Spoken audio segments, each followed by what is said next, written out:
Right, sorry about that. Don't know what happened there.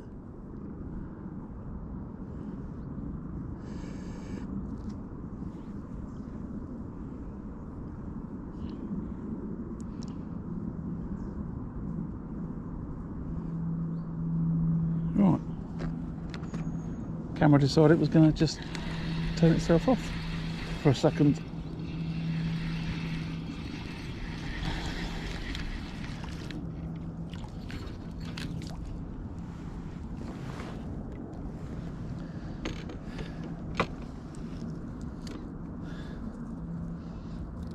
Just sort of that. There we go.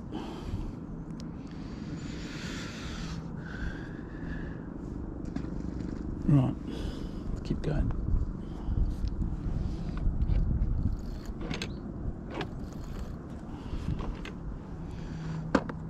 Yeah, I don't know why that happened, just decided to turn itself off.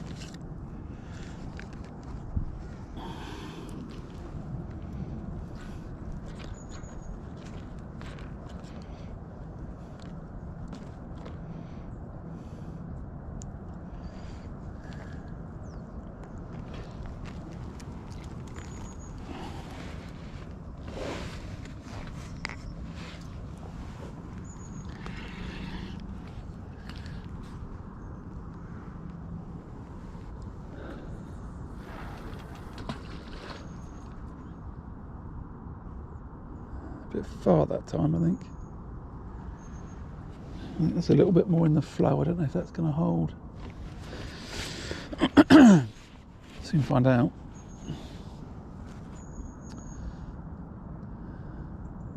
Yeah, looks like it's alright. Yeah, I don't know what happened there.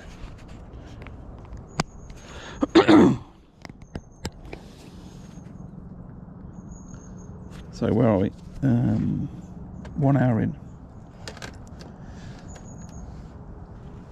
So 1 hour, one fish.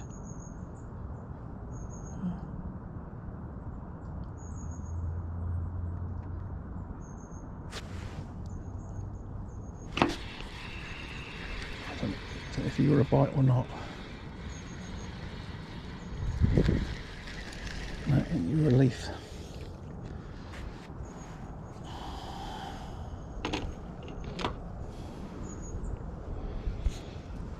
I'm all excited now.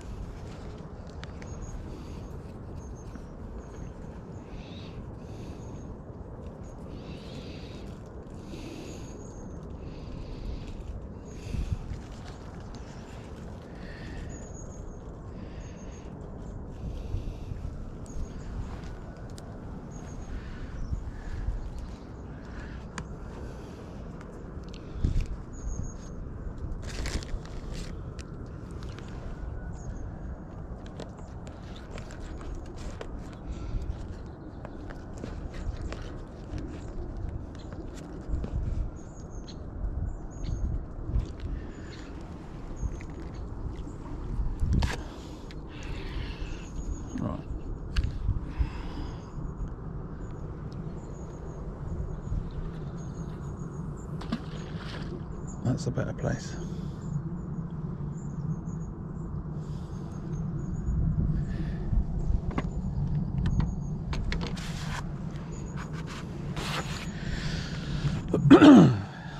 It seems really funny if you were, fishing a normal, I say a normal match. I'll be feeding this line, feeding that line, chucking maggots down there, all sorts, and then today I'm just not feeding at all.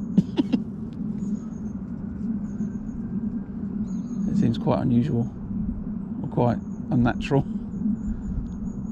to not be feeding another line somewhere, despite the fact I've balled it on that pole line. So I think what we'll do is we'll fish for the feeder for another half an hour, and then if I've got no more fish, then I'll have a look on the pole.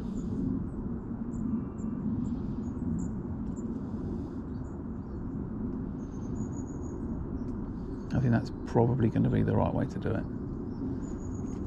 I haven't seen him catch to the left of me. He's still fishing that feeder. Oh, that's rattling. It's rattling.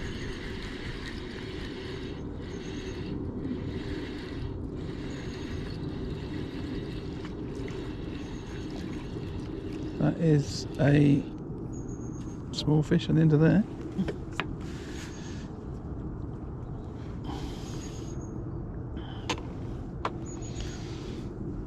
Done well at 14 hook. Don't cost me my piece of worm though.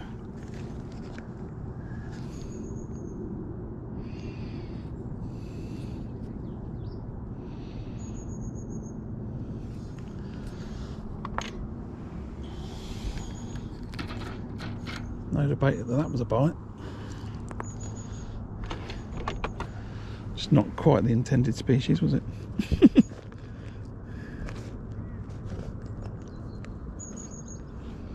Just going to keep watching the angler next to me. If anything, I'm going to get a lesson off of him.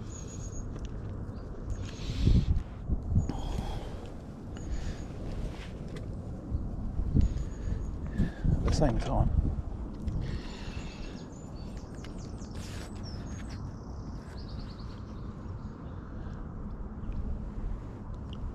that was in a better spot. That's that same spot.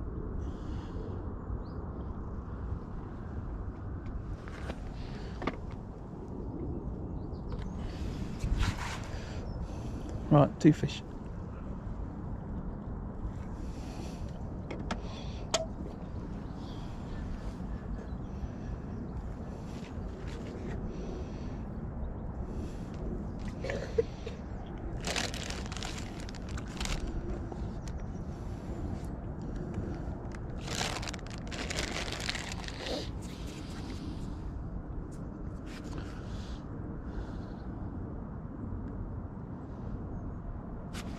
Oh. Yeah, it's another small fish. It's another small fish. No, it's come off.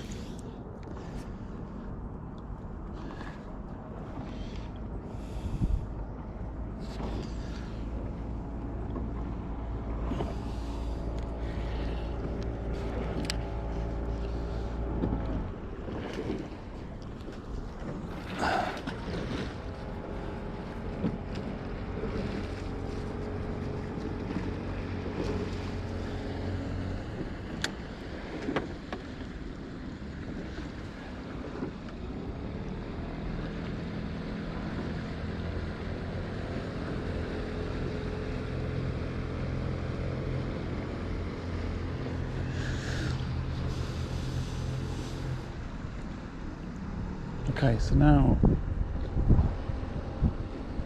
I'm going to need to have a think about this a little bit.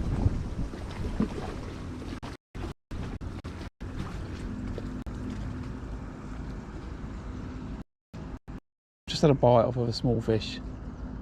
The bite before was a small, the fish before was a small fish. The bite before that, I'm going to conclude, was a small fish. So now I don't know what the right course of action is. The right course of action could either be stay as you are, my concern being it might cost me too many worms, and I end up putting too much bait in because I'll be casting that feeder a lot more often. It's 60 grams, a big old feeder. And am I going to miss a bunch of bites because I'm fishing worm? Or is the right thing to do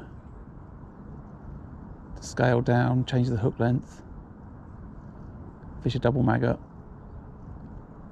But then what happens when a bream comes along?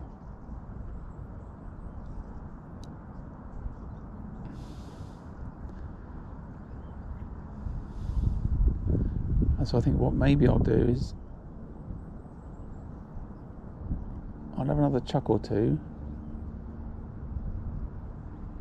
Maybe I fish 3 maggots on a 14. See what happens.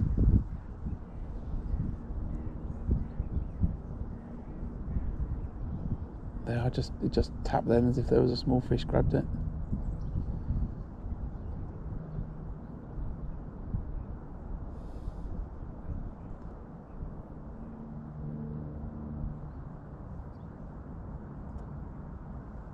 There again. You see that, Lewis? You watch the tip.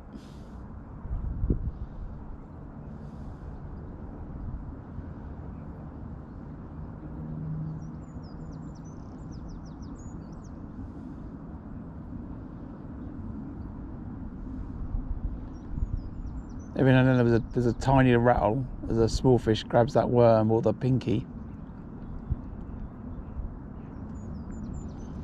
I could change the feeder. I could go down to a smaller feeder. I think I've got a smaller feeder. It's maybe 50 gram. Okay, there's a fish on there. I think there's a fish on there. It's another small fish.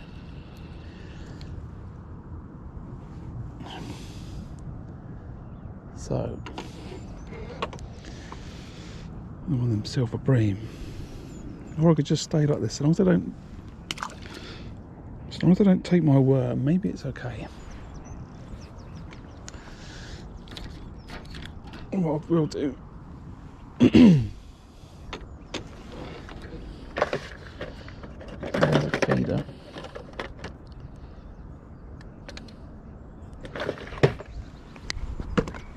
Which is a smaller feeder.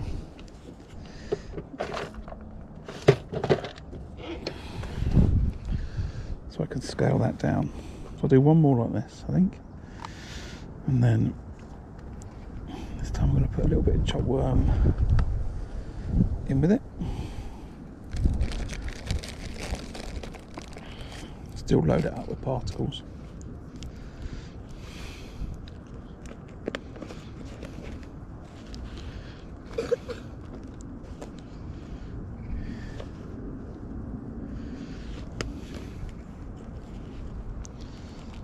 So I'm just saying, Lewis, what do? Do you stay on a bigger feeder?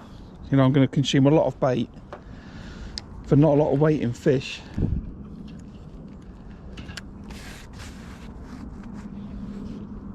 Or do I try and scale down the size of the feeder?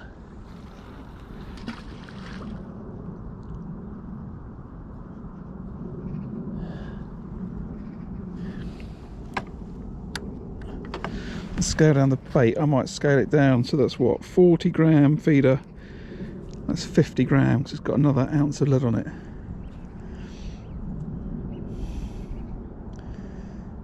Although I think that's not quite right. I think that's heavier than that. I don't think it's half an ounce, 10 grams.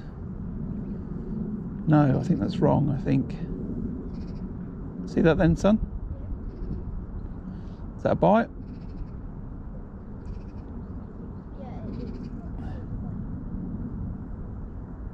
So half an ounce.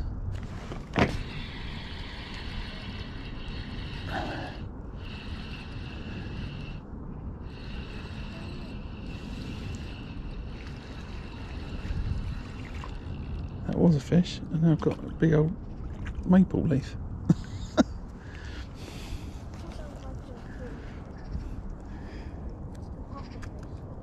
It was definitely a fish.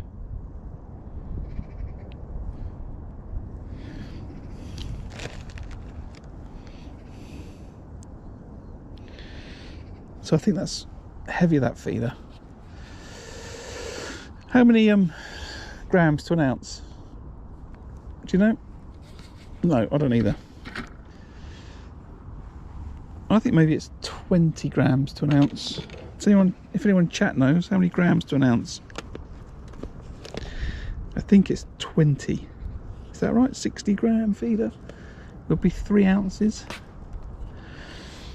In that case, that 40 gram is a 60 gram feeder, smaller size, so it may be perfect. Actually, just switch to. Now, question is, what side of the river has that boat decided to come up? Is he on the far bank? Yeah, he is. That's very considerate of him. Yeah, but where are they? Are they? In the middle's fine by me. Huh?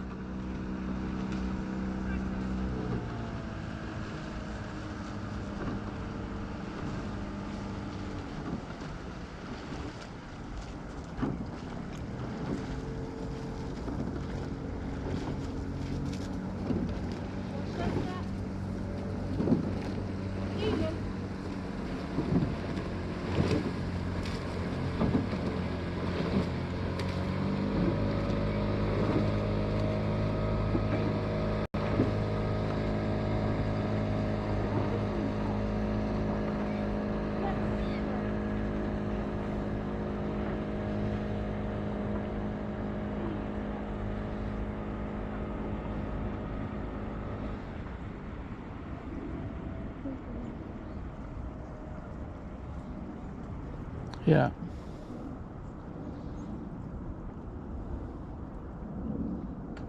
So yeah, I think that must be by the weight of that feeder. I think it's 20 grams to an ounce.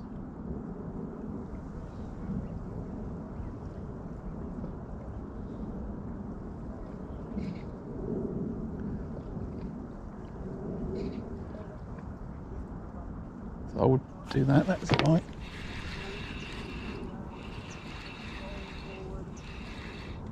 Oh, small fish though.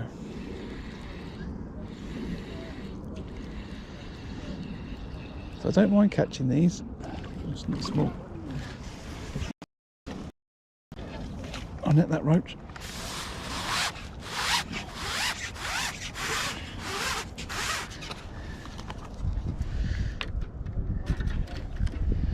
So yeah, I'll switch that feeder to the smaller one.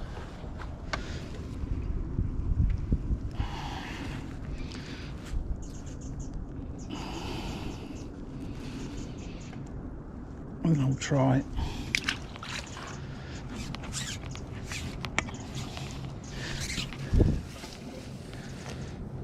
3 maggots on the hook.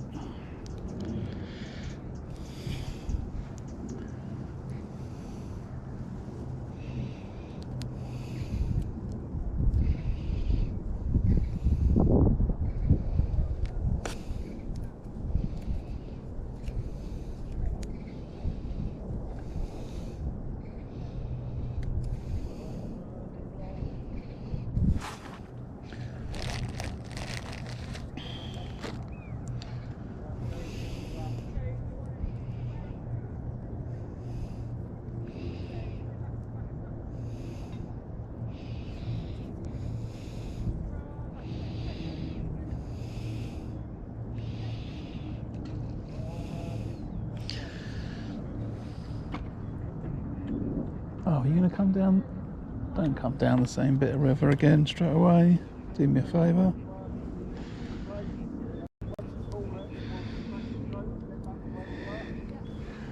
Right, switch the feeder out.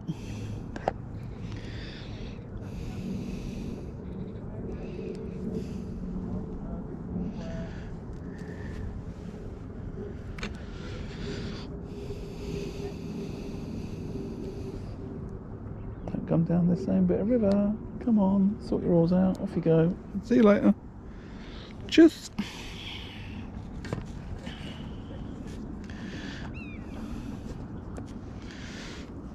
So, where are we? Hour and 20 minutes in. I've got 1 bream, 3 little silver bream and a roach. I'm good for £5, I think. Watch yourself, son, on cast. Because the smaller fish have arrived. I'm just scaling down the feeder.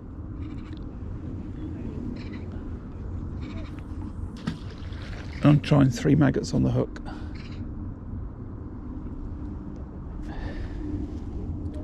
But I think that feeder's even heavier than that. I'm not sure about that.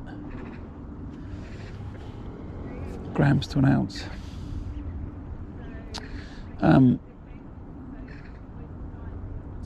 So yeah, I'm changing to 3 maggots to see if I can catch the smaller fish more effectively than with a worm. but I'm still fishing 3 maggots, which I think will be interesting enough for a bream.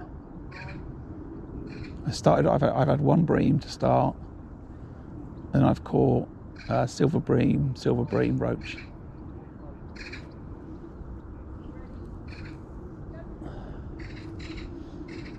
So it feels like the right thing to do.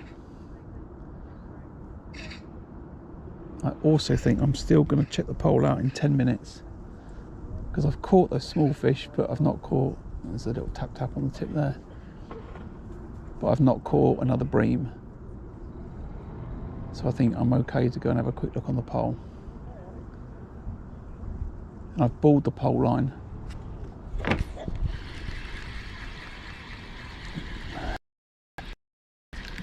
It's that bite. See, I think I'm just going to potentially get a little bit plagued for a minute by small fish on this line now.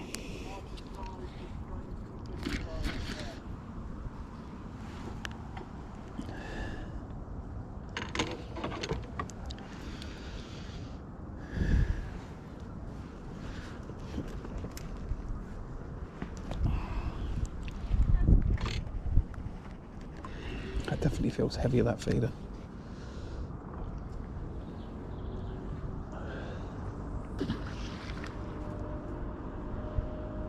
Definitely feels like it sinks quicker as well. A quick check on that.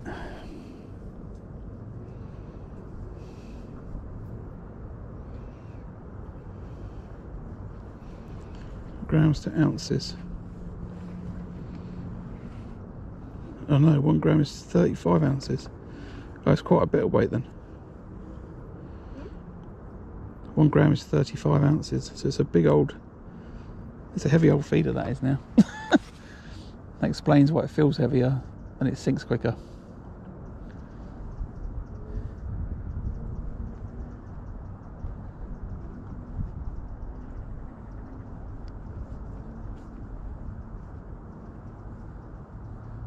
So that's a 75 gram feeder. And that's a rattle bite, and I'm not sure there's anything there, no.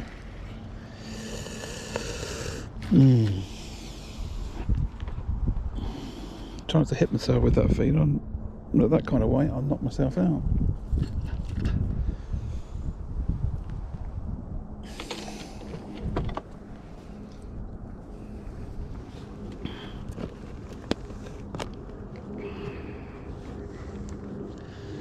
So if you're just joining me, we've nearly an hour and a half into the match. I got about £5. I caught 1 bream, 3 silvers, and I'm getting bites every cast on this feeder. But my catch rate is about 50% bites to fish.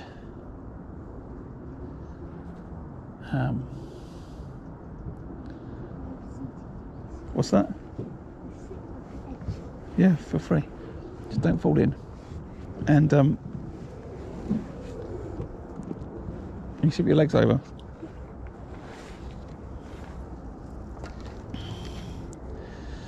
And I'm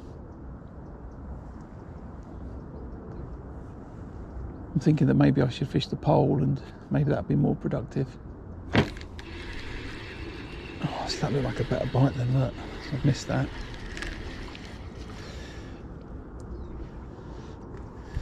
That was a good bite. Okay, back out there again.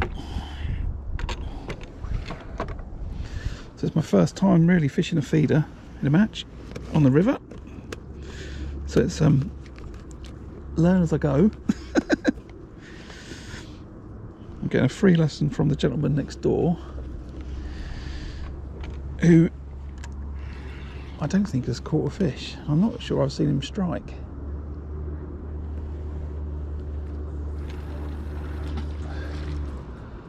Oh, it's a scary boat day, isn't it?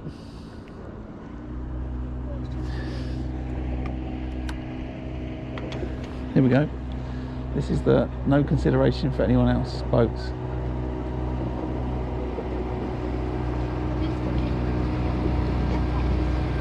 Yeah.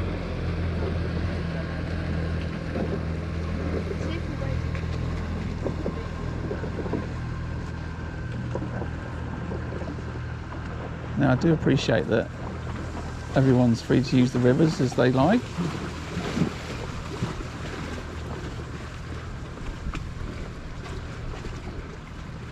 But if you saw the way the first boat came down, when the first boat came down, he saw there was anglers, and so he moved his boat behind that of the rowing boat. And this boat came down at full pelt alongside the rowing boat with not even a glance towards the anglers.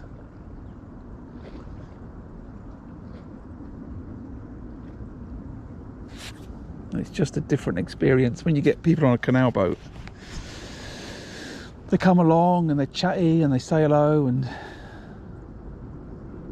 you know, they do their best to not get in the way or move their boat. You know, it seems like a really good relationship between canal boat owners and anglers. That's how it feels, having fished the river for about, you know, half a year. And then you get the rowing boats come down, and I appreciate that trying to practice and maybe be competitive, but they seem to have no consideration for the anglers. And I could be doing them a big injustice, but my personal experience is they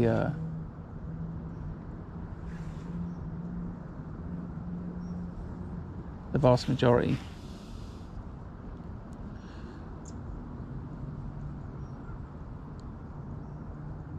give me the impression that they think they own the river.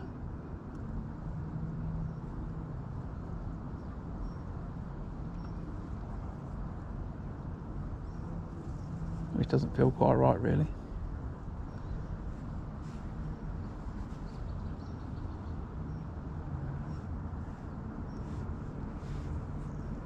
So I think something's caught on the line. The tip's just slowly bending and then popping back up.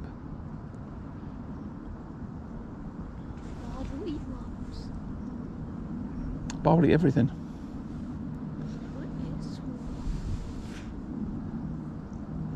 Yeah, you've just got to learn the motions. If you look at the way the tip's moving,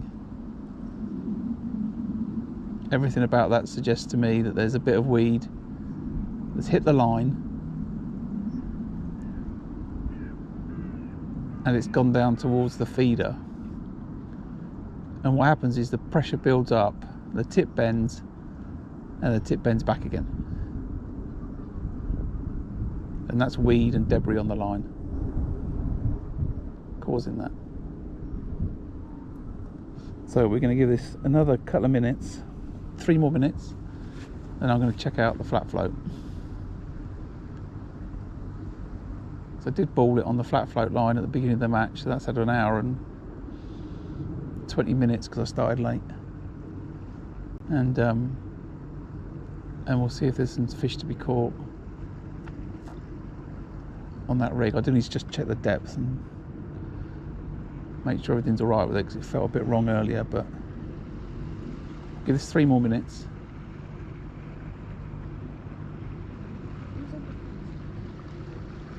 What's that? Yeah, different boat. So if you look at that boat, I don't know whether you're meant to drive on the left hand side or the right hand side of a river. I don't know. What I do know is he's as far away as he possibly could be from the anglers.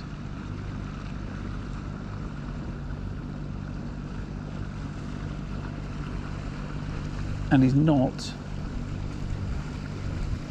tearing past everyone either. Now he's creating a bit of weight because he's a big boat, but he's, you know,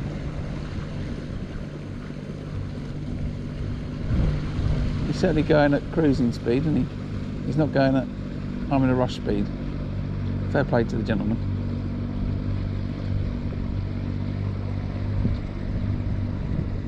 Looking at that size of that motor on the back of that boat and the size of that boat, I could go significantly faster than what it is. That thing could race up here like it was a jet ski.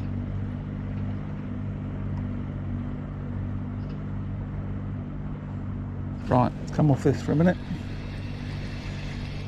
Let's have a look on the pole.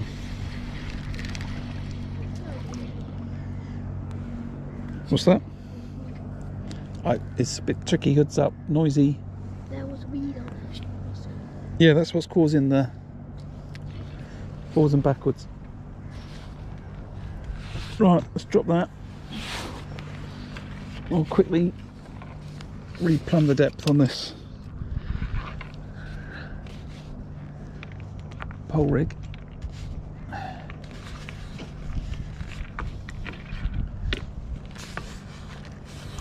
And have a quick look. I've got a big hook, size 10.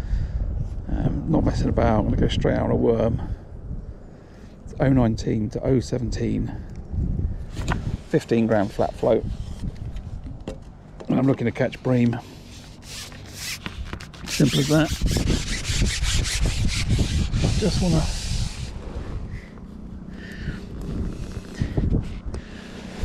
recheck the depth.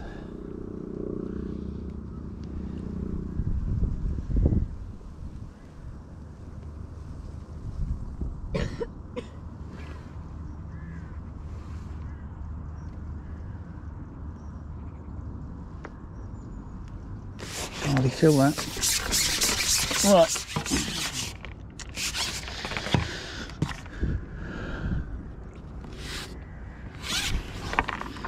So we'll get ourselves a big worm. Excuse me, I'm got a rubbish old throat today.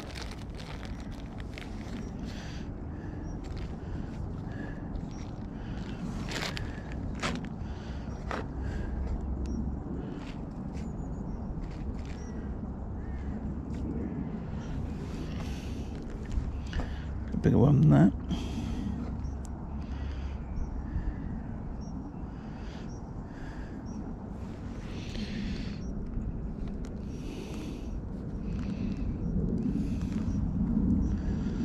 So worm, tip it with a pinky.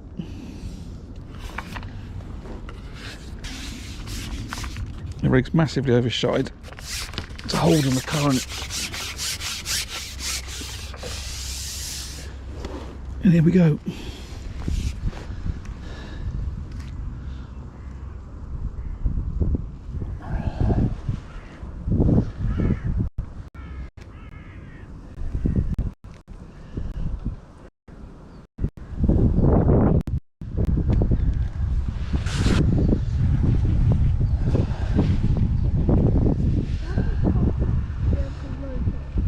What's that?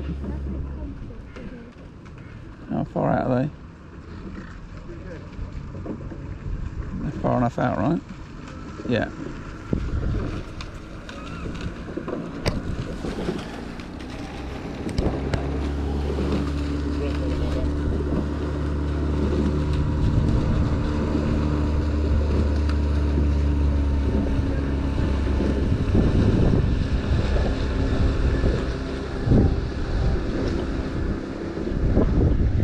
See, unlike 2 Sundays ago, because I didn't have the bump bar, I was trying to hold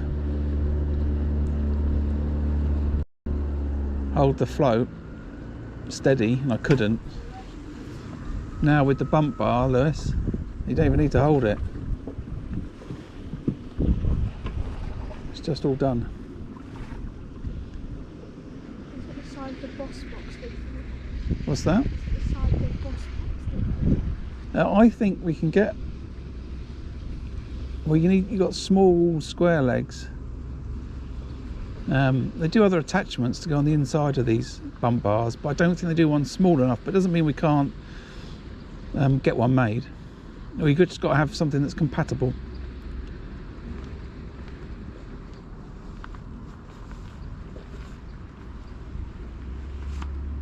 So we've just got a bit of rain going on here, so I'm just going to have to lift that hood. Make sure all that dot doesn't get wet. Son, could you grab my... No, it's here, isn't it? Could you grab my coat, please? Let's get that out of the way.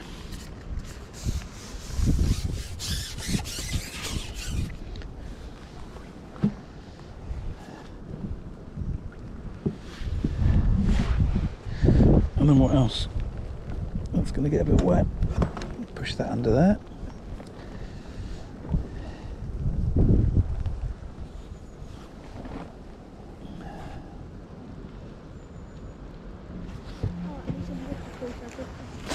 I can't hear any words you say.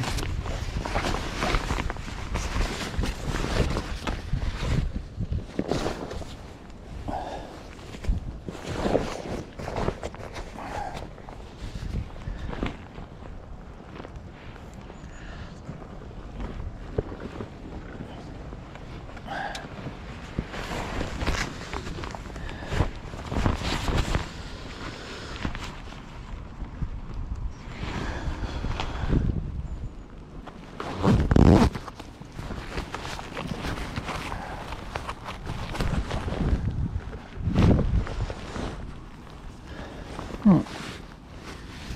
Fishing in the rain.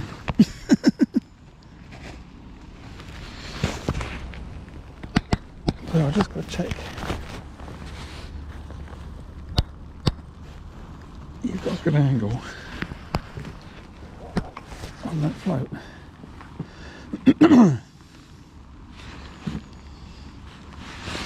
I think that's about right. See, that float is sitting too high in my books. It's as if that weight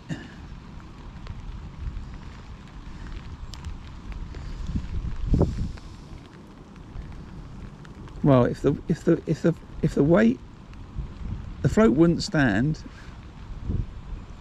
unless that weight I'm a bit confused.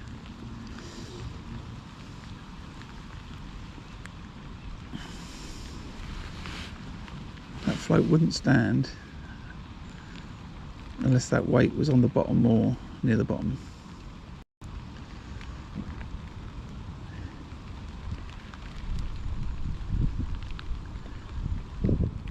If that was too shallow, that rig, it would sink the float, I'm sure, because the weight's too much. I think. There's a few too many I don't knows about this rig currently. But what I do know is if a bream comes along, grabs that worm and swims off, that float is going to go under. So we need to be cautious about how much time we spend on this. It is 6 minutes past 11. So we'll give this 15 minutes. If there's no sign of a bite in 15 minutes, then we're going back out on the feeder.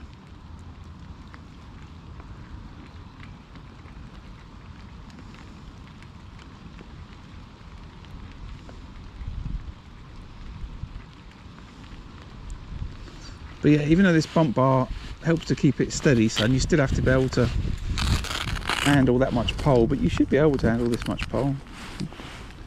When you ship it out across your knees, you should be fine.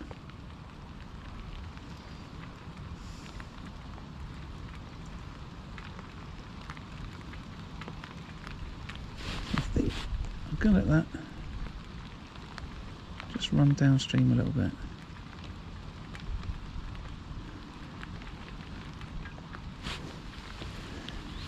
Is that also sort of in the line where the feed is?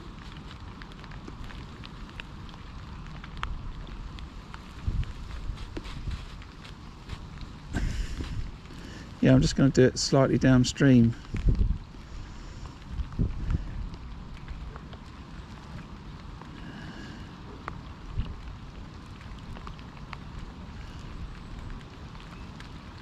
In fact, I should work my way down actually. Let's not do it like that.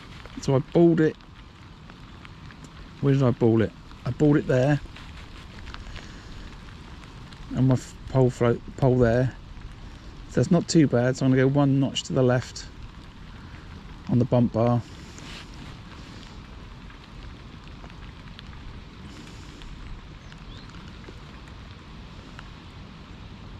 So now I'm in the middle one. I'll try here for 5 minutes and I'll go one to the left.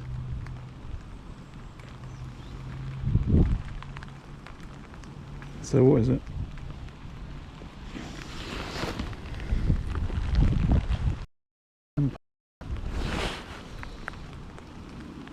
So I'll do 5 minutes here and then I'll move it one to the left to do 5 minutes.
The weather's turned a bit rubbish. The forecast said sunshine with a bit of rain, and this is looking like torrential downpour. That flight is not sitting right, I'm not sure why. Go one to the left again.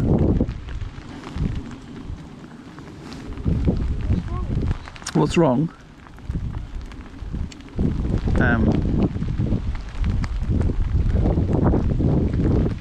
I'm not expecting to see as much blue, but maybe I should do.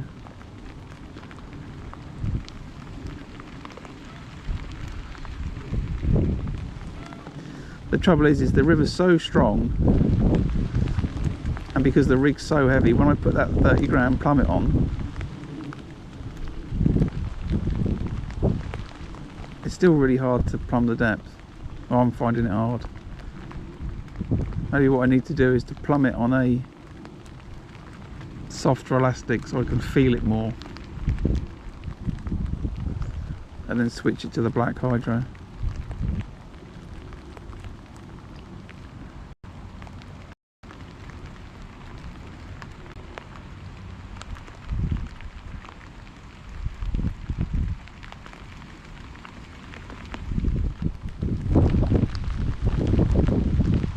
As I said, we'll give this, you know, 10-15 minutes. I don't want to spend a long time on here. There's either fish around here or there's not, and I'd rather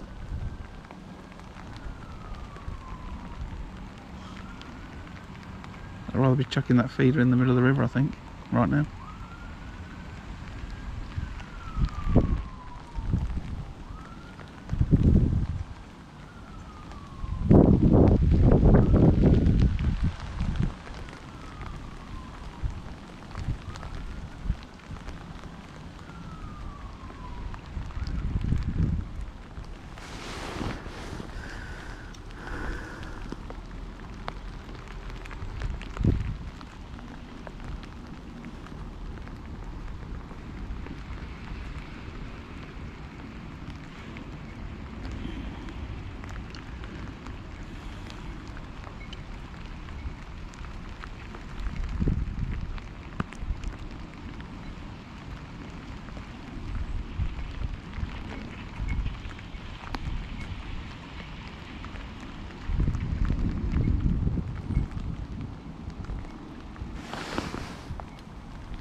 Some are gone. I've had a single match where it hasn't rained.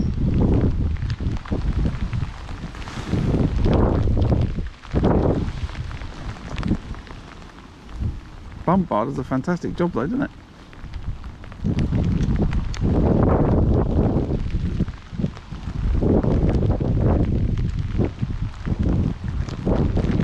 There, I'm expecting the float to look more like that. I know the blue bit's coming out of the water again. I think the flow's just a bit erratic there, I think.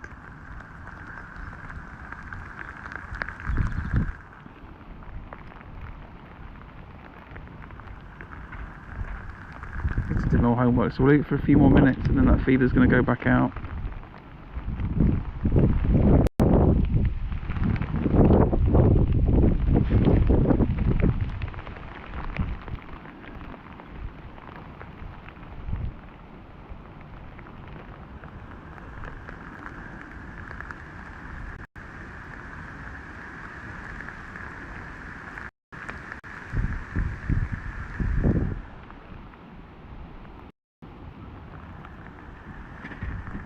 I'm willing that float under, but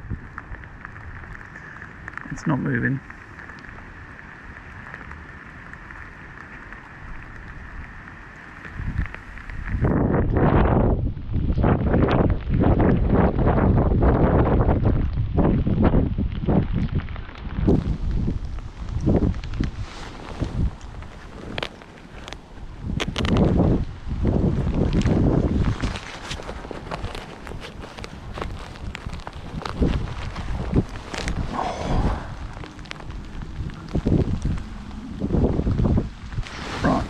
That's it.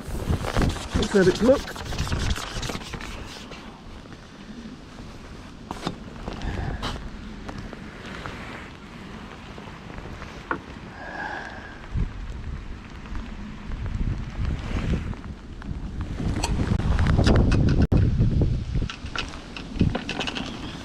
That's all it gets for the moment. Right. Need some more ground bait.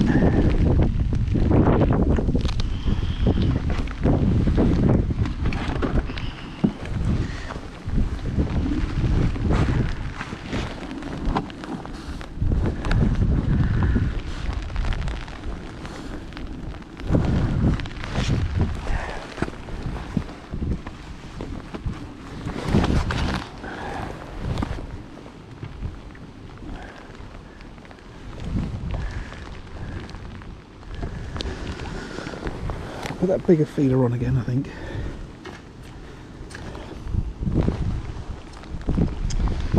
Get a worm on.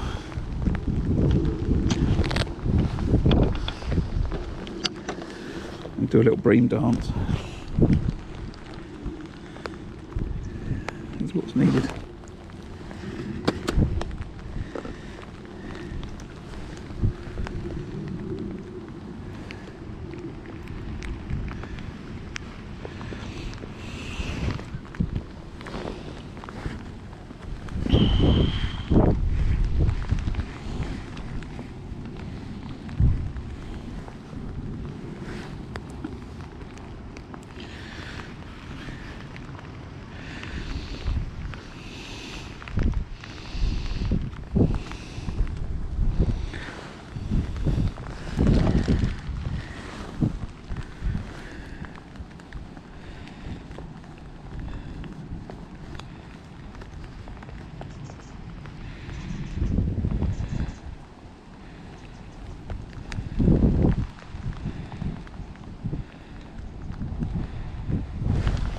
Pinky off, it's horrible.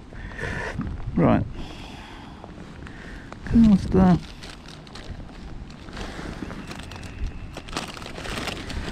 hemp. Pinky.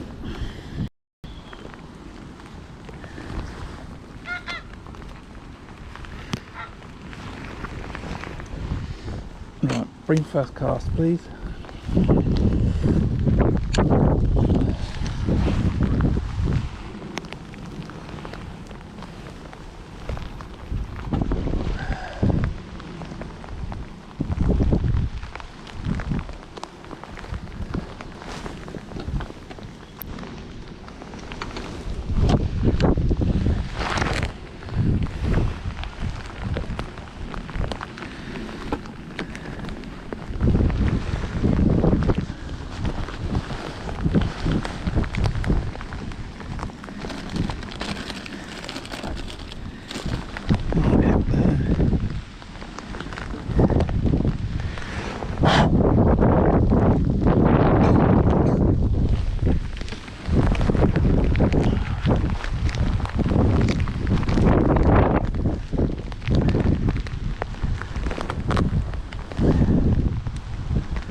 Right, what's the timing?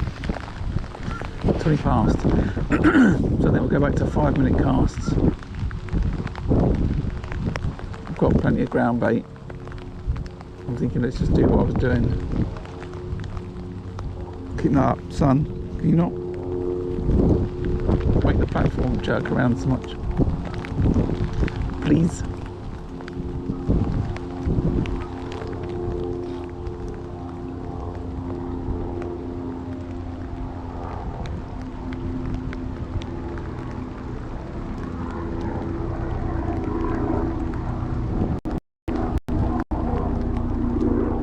General rule is I don't mind if it's wet, I don't mind if it's cold. I really don't like it when it's cold and wet because my hands get frozen. God.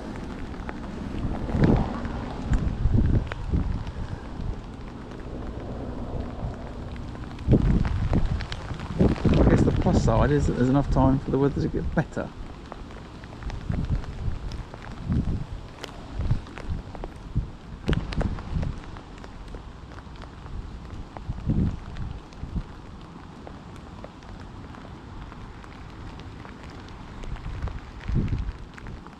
Come on, bream.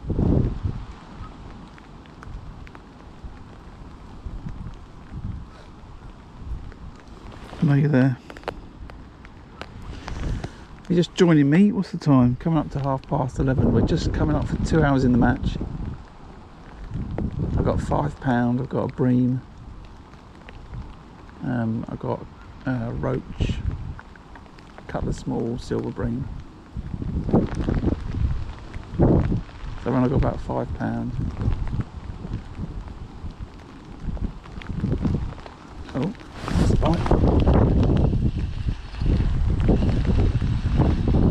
There's a fish on there. It's not a big fish, but it's another fish.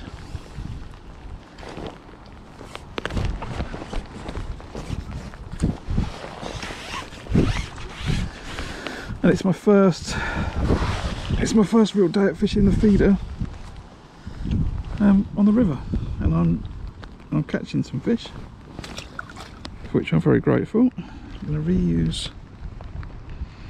No, I'm not. At some point I'm going to have to start rationing my worm. I don't think I brought enough. I've got some lobworms with me. I could start fishing a segment of lobworms, but I don't need to just yet. Just fishing a worm and pinky. Looking to catch bream. I consider that to be a classic. The bream will just nip the end off of that worm. And I'm fishing a big old 60-gram feeder today to get it to where I need to go. Get myself some more line, might help.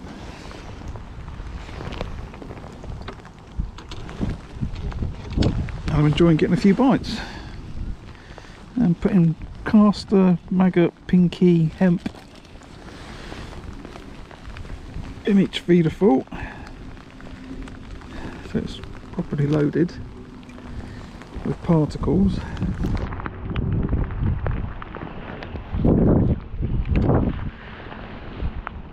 And it's a sort of lazy chuck.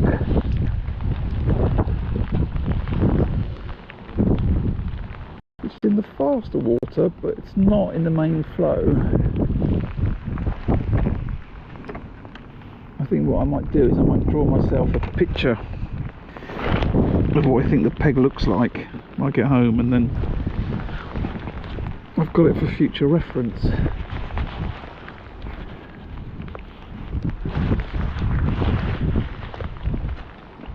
But I'm having a few bites, and I'm just trying to learn the difference between that's the leaf hitting the line, that's a bite. I'm trying to get used to the whole weight of the rod. I realise I've got a 4-ounce tip in. I'm casting a 60-gram feeder, which is a lot different to fishing a 1.5 gram, a 1.5 ounce tip. you know, chucking a 30-gram feeder to a rope on a commercial. It's a lot different. So I've just got to try and get my head around all those bits. And I'm doing that while I'm fishing match.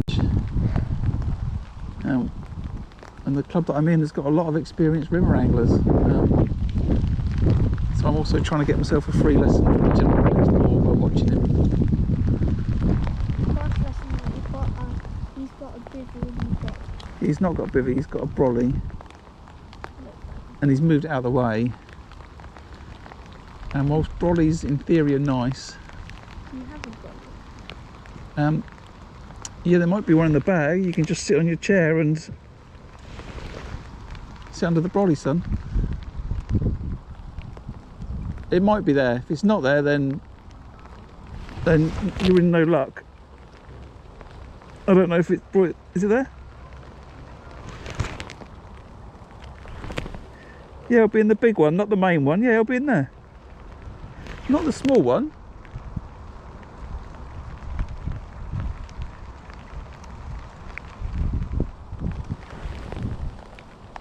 That's not a brolly, is it? Is there a brolly in there or not? Is it not? That's not smart, is it? I've taken the brolly out. Or hold on. He's got his waterproofs on. He's got brolly envy.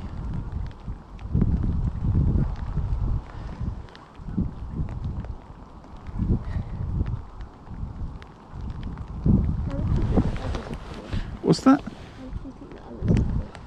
I can't hear. How much do you think the others have caught? I don't know, I've not seen him catch a fish to my left. Morning, Salty. Yeah, I've got 5.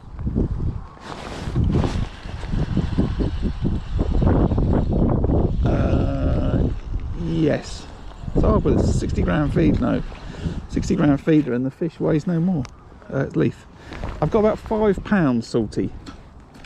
I've got 1 bream, about 4 pound. A couple of little silver bream and a roach. But I am getting bites. And I was getting bites off silvers here earlier, but I came off the feeder because I wanted to check the pole. But I've gone back on it again, because if these are the only fish that are there to be caught today, then I need to catch them. I'm in a known part of the stretch. Everyone expects me to catch bream, and they have some big weights of bream here. But I'm not exactly sure where I should be fishing it, but I'm learning as we go.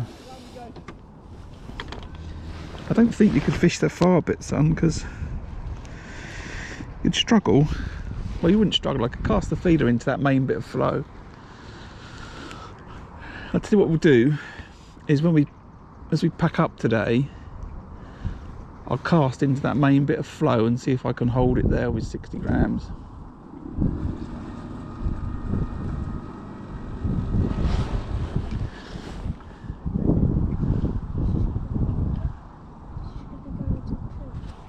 What's that, son? I thought that boat was just going to go into the tree. You see that bite then?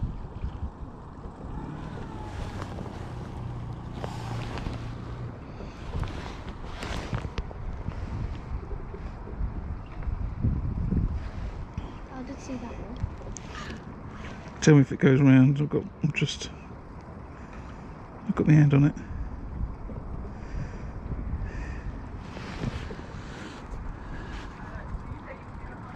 Didn't check the time. What is it? 29. What's that? Yeah, they don't care. They're just out in their boat. They're doing their own practice.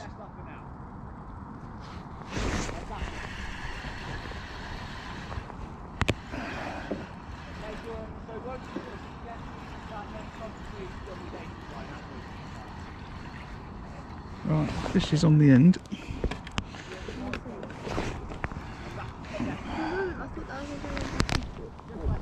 Another what? Another massive bream.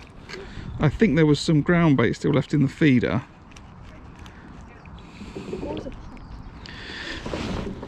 And no, the feeder discharged as I brought it in. What's that? Did you just put the fish in the heat? Yes, yes, put the fish in the keep net. Don't worry, son.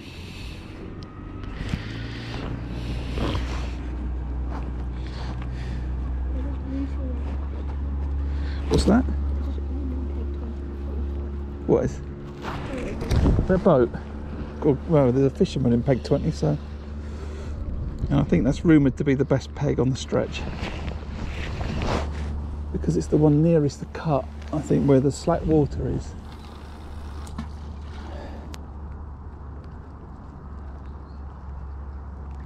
Definitely feel a difference between that 60 gram feeder and 70 grams and the speed that it takes, how long it takes to land.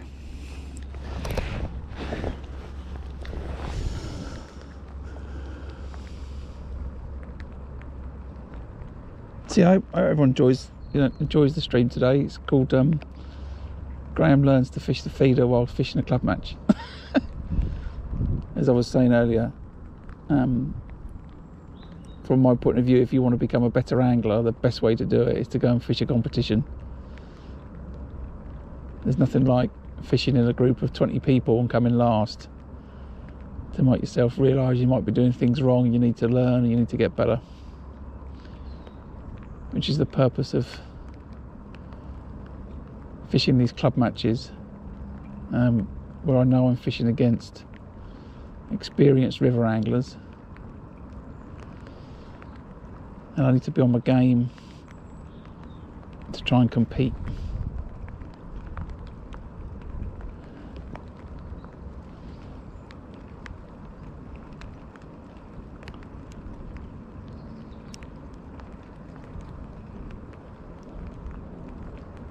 And then catch more, right? And then that's a more enjoyable experience in my mind at the end of the day.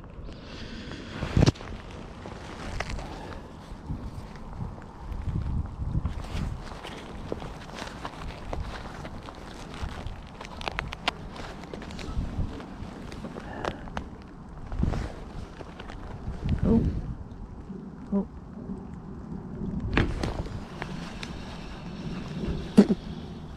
So this is what was happening before. So there's another smaller fish. So the smaller fish are here. Smaller fish has now turned into a leaf.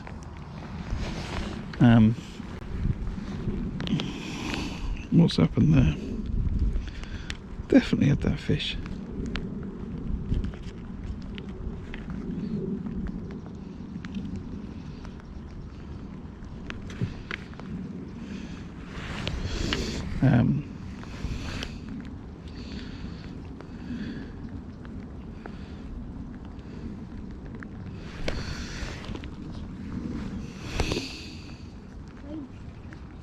What's that, son? The rain stopping. The rain stopping? Yeah, I don't think it wasn't meant to pour down all day. I would have said that. Yeah, exactly, Salty. You know, coming in last is, you know, as I was saying, you know, I enjoy competitive fishing, and in order to compete, you need to lose. Simple as that. There's quite a few times, I think, this is a generalisation, but I'll make this statement about fishing, which is someone goes fishing and they don't catch, and they conclude that that was the issue with the fish or the peg, and they go home happy with that in their mind.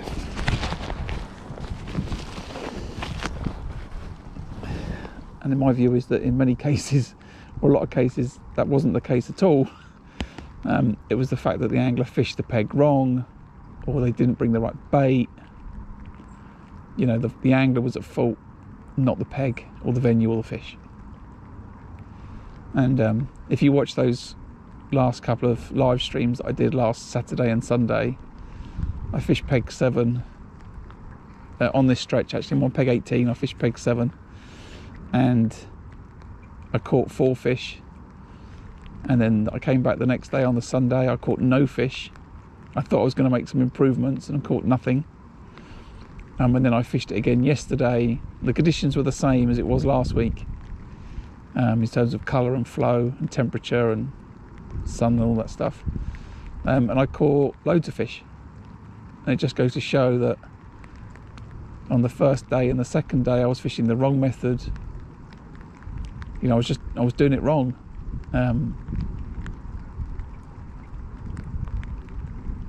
You know, and a couple of good comments from a few people watching the channel made me think about doing something different. Did a bit of homework, tied some different rigs and caught fish. You know, it's a lot of it is about understanding what's going on in your peg and knowing what when.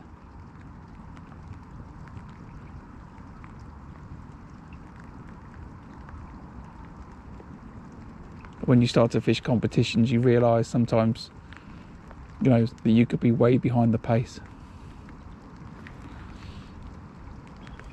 Which is why I like doing it. Yeah, exactly. Exactly. Yeah, the first day I fished that peg, I caught a pound. I wanted to come back and catch 2 pound. And yesterday I came back and caught 3 pound. You know, the next time I go and fish there, I want to catch even more. Why are you not on the end of their fish? Because that was a good old bite, that was. So I'm missing a few. I think this is the... What's that, son? I need a new... No, worm's good. No, it's not. I don't think so. I will have another look. No, it's good enough. It's good enough. What's that, son? It's just the line on the rod. It's just the... Line on The... line on the rod rest. Oh, right, yeah. I see that.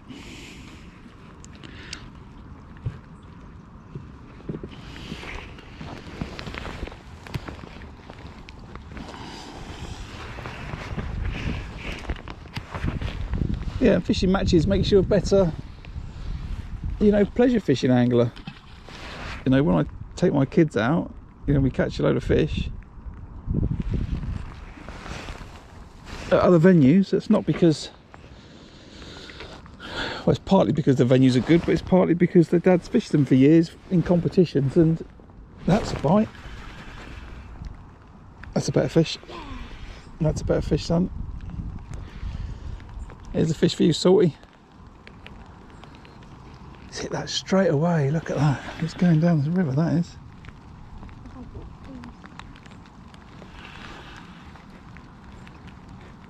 Oh, it's a thumpy, thumpy breamy.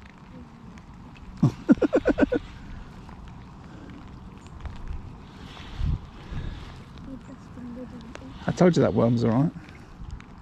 I think a better worm would have still caught that. Huh? A different worm would have still caught that. A different worm would have still caught this fish.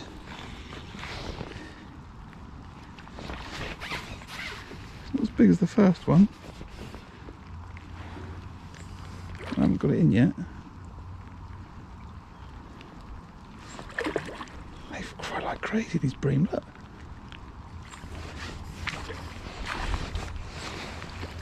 Get in there, get in there, get in there. That's what we want. The bump right a bit in the way. Look at that. Some more of them, please.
Now length is spent.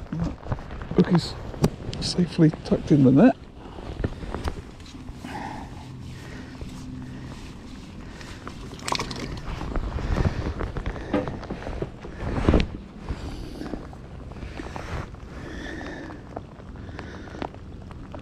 Just to bend the hook.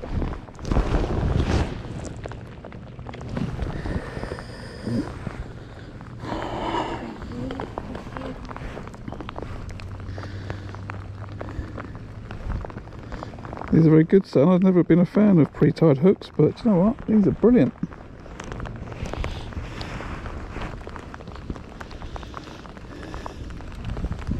One of the things I always struggle with is having enough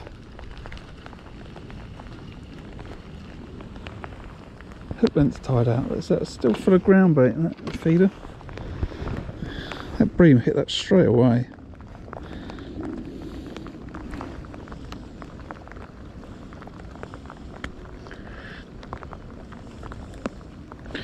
Is that just because of all the rain bubbles, or does that river look like it's flowing a lot faster all of a sudden? Huh? Well, it's the rain bubbles or it's flowing faster?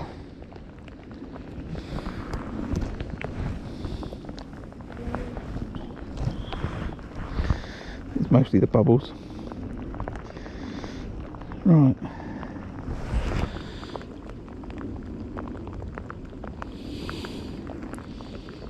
Next bream, please. It was a maggot. Was that a maggot or a pinky on that one?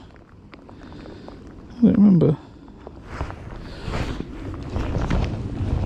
But yeah, in summary, in my view, if you want to get better at fishing, fish competitively and be prepared to be beaten, and then be prepared to learn. Has he got a fish on next door or not? No. Right.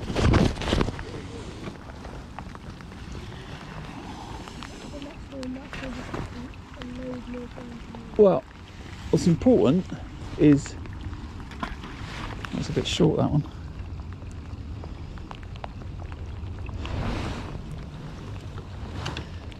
Is that this seems to be working and we need to just carry on doing this for as long as we can.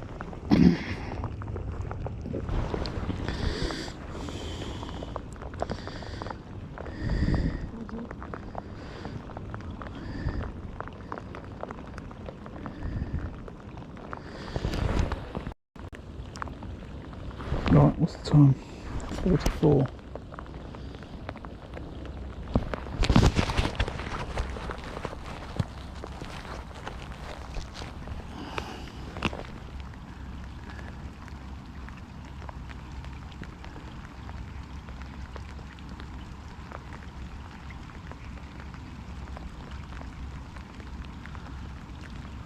Got a bit of bend in that.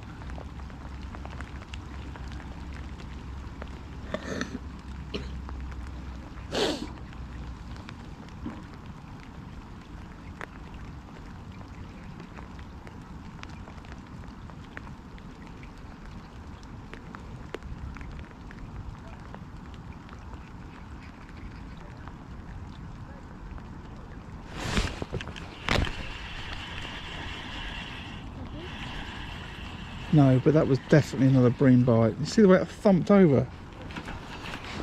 I'm going to double over on that hook. That's definitely a bream bite, that was. All of your bites apart from one. Huh? Only 4, 3 apart from one lunch. Look at that. They're still in number 20s.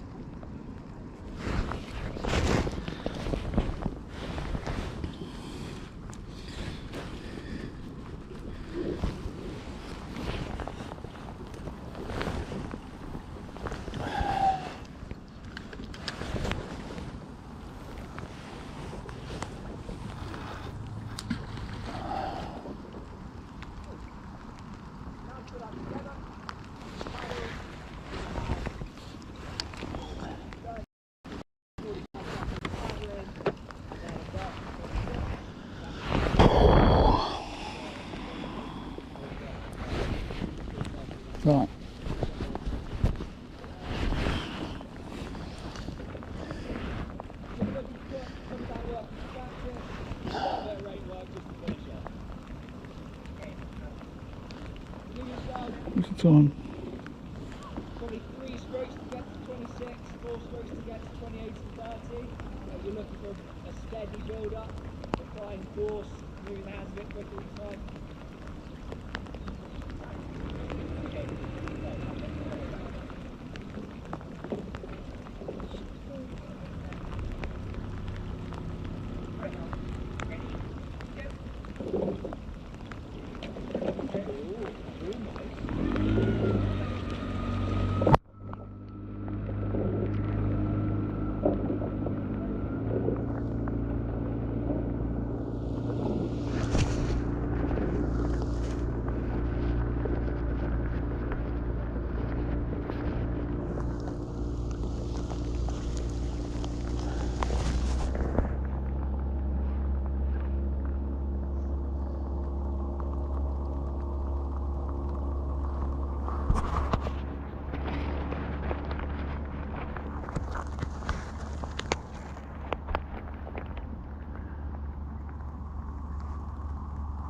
Right.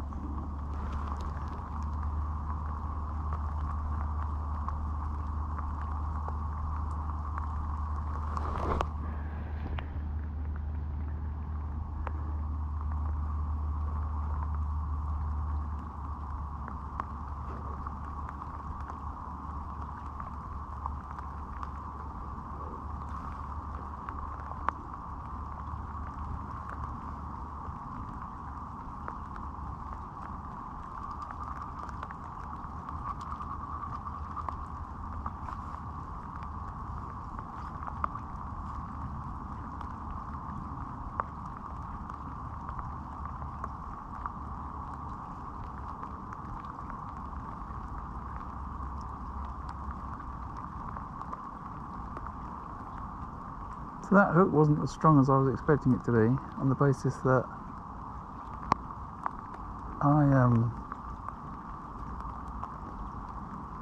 I bent it playing that fish.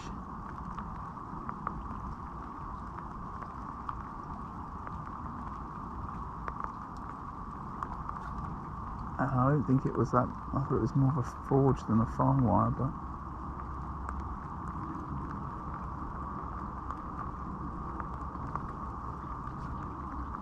I need to bear that in mind, I think. So, good afternoon if you're just joining me. What are we now? 11:45. 2 hours into the match, just gone. And I'm pushing towards £10 in what, as I understand, are predominantly bream pegs, known bream pegs, where weights up to £100 are possible. In summer. What's that? In summer. Well, I don't think it's just in the summer, son.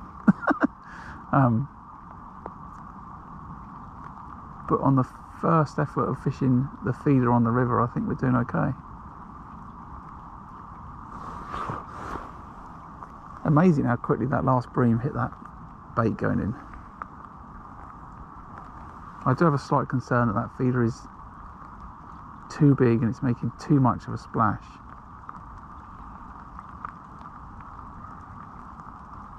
But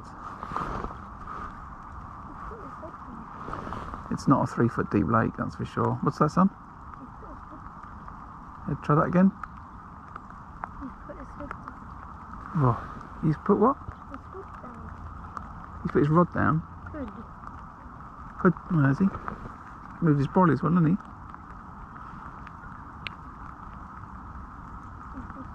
Brollies are a great idea, but brollies really catch the wind. So you can get an attachment to put the brolly to your box, and then you've got to watch out that if you move off your box, the brolly doesn't take your box away, and it all end up in the river. So if possible, it's always better to fish just in waterproofs. And you can't cast from under a brolly either. Well, okay. When you get, okay, you try it. It's all right. It's very awkward to cast under a brolly. It's very awkward to bring a pole up to net a fish because it hits the brolly. I'm going to recast that. I didn't like that cast when it went in. I don't know really. It was a good reason for not liking it, but I wasn't convinced about it.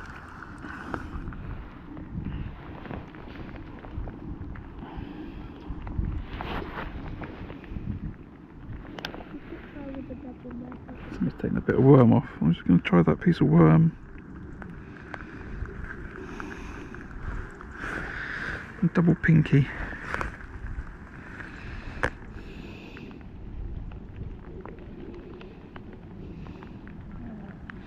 Yeah, that looks wonderful.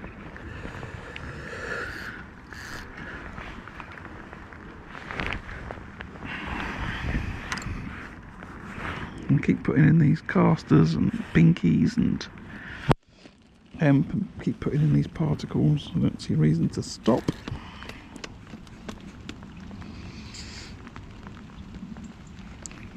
I think there's so many fish here.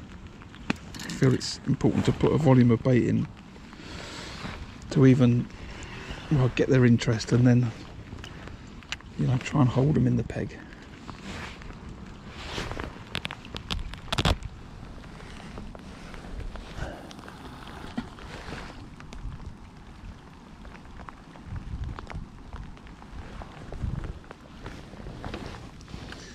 At the end of the day, I can't remember how many people are on the match today. How many people are on today, Lewis? 15? How many people fishing today? How many people were fishing today? It's quite a few, right? Over 10 at least. Yeah. So there's quite a few competitors today, and they're all a lot more experienced at fishing the venue than I am. All a lot more experienced at fishing this type of feeder fishing than I am. And so I certainly don't want fish to move out my peg if I've got a chance to get them, you know. If anything, maybe I'm not putting enough bait in.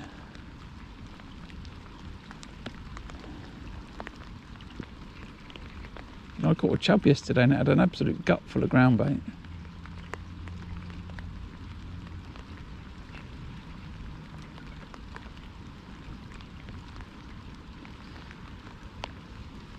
That's just one fish.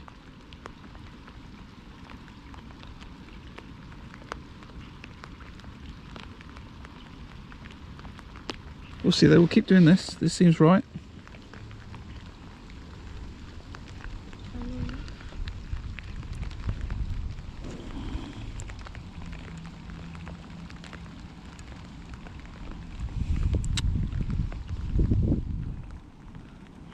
I keep trying to wipe my phone and then end up causing an issue. What's that, son? Did you see that? Oh. That was a bite. It wasn't a small fish bite.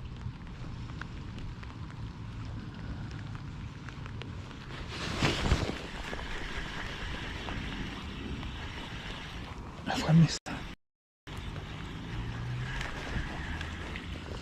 That's criminal, missing that bite.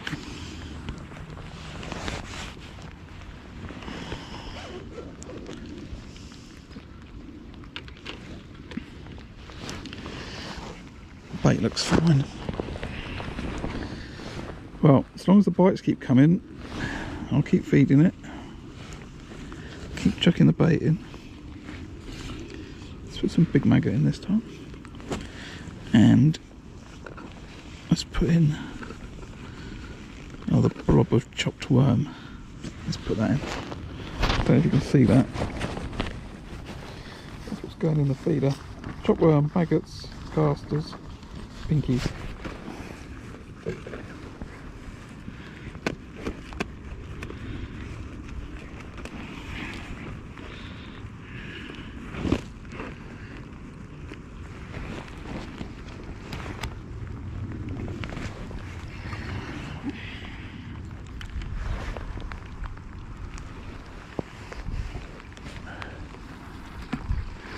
That's the spot.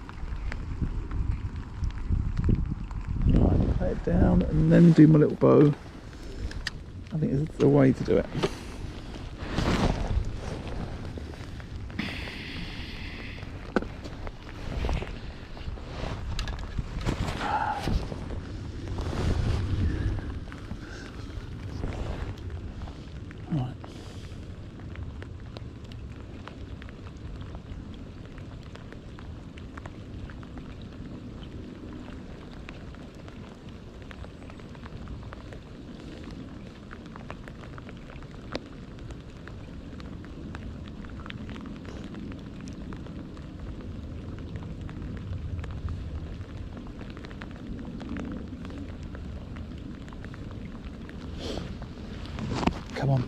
definitely worthy of a bream.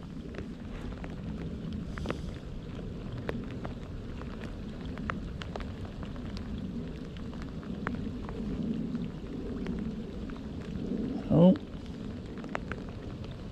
there's the first little indication, and that's not the same as the small fish.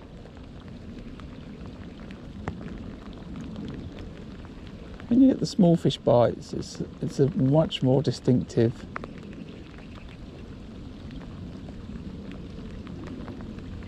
I don't know if that's a bite or not, so I'm gonna have to strike. It's much more of a it's not. It's much more of a distinctive tap tap tap. Those firmer thumps. I'm convinced the bigger fish.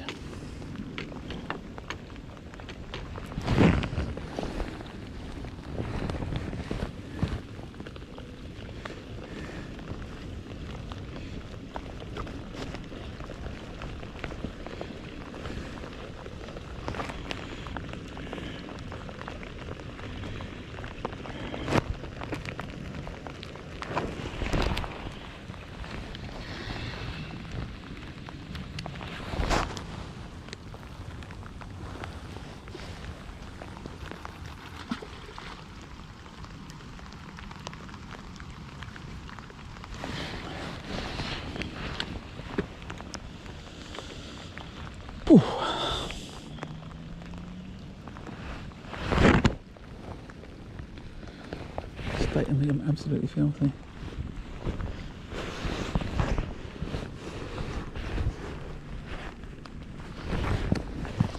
Nothing like rain and ground bait. Such a great combination.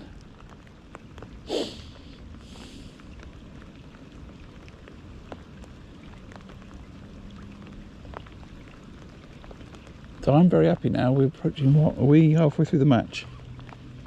Yeah, halfway through the match, 12 o'clock, we're fishing till 2:30. And I'm not anticipating a fish. I've got my hand on the rod. And I'm feeling very confident about catching more bream.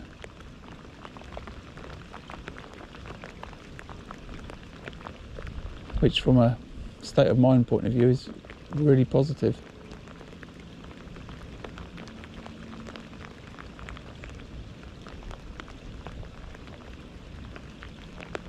I was fearing that by halfway across the match today we'll have had no fish. I wouldn't have known whether to... Oh, see, there's a bite and I can't hit that, but that's a big fish. Just thump.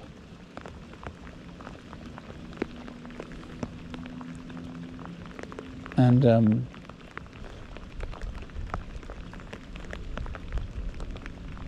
you know, not knowing whether to sit on the feeder or to sit on the pole or what to do, but there's no debate in my mind, it's sit on the feeder.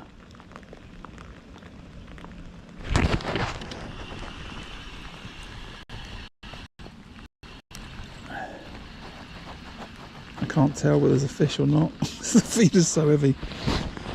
But I've missed another bite then, and that's confusing me. Right, so the guy... So this is interesting. So the guy to my left is chatting to someone who's walked up.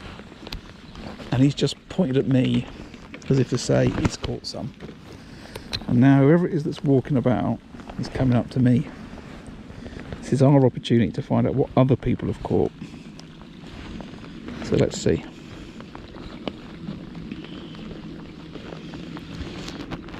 Let's see what information we can glean from the wanderer.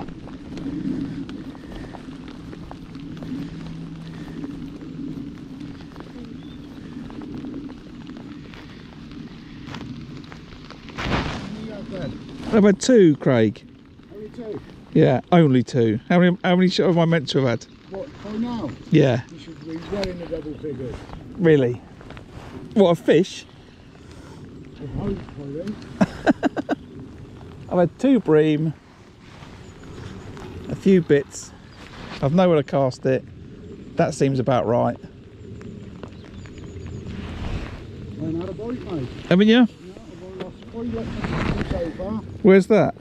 On the chub peg, 13. Right. I've been fishing the willow, but where I dragged it under it's too snaggy. Gotcha. So I've come off of it. I ain't even had a bite. I've tried the bread, the cheese paste, and a couple of worms. Sitting there on worm and pinky. Can't get a bite in the middle, can't get a bite on the inside. Yeah, would you fish it short in these insides here like this? Yeah. 2 rod lengths out. Really? Yeah. When I was up here Friday, they were topping 2 rod lengths out. Nowhere near the flow, because in my mind it's like slack water, then the flow starts, then you got the main flow, Yeah. and then it's back to slack. But you'd fish this slack then? I'd be on the crease, I think. Well, Well, you know, more or less where you are. yeah, I think I've got three different speeds. I've got speed 1 here, which is nothing. Yeah. Then I've got flow, let's call that 1, and then I've got proper flow that I'll call 2. And I'm not in the main flow. I'm not quite on the crease. I'm this side of it really. Personally, I'll be getting as much bait out there as I can. Just fill it in. Yeah, well, pretty much so. 'Cause the shoal of bream up here Yeah, are big shoals. Do you know what I mean? yeah, And not being funny, if you put the feeder in every sort of 2 or 3 minutes, that's gone. You know, and there's a good chance of fish are gone. yeah. I did say that. I'm just streaming. I'm just chatting to a guy from the States, and I was saying, it could be that I'm just not putting enough bait in. No, especially with the flow as well, because that's taking 90% of it away. Yeah. I'm going to go over and see how Brian's doing on 20. Is anyone catching, Craig? Sorry, I didn't realise. Is that camera going? Yeah, it's going.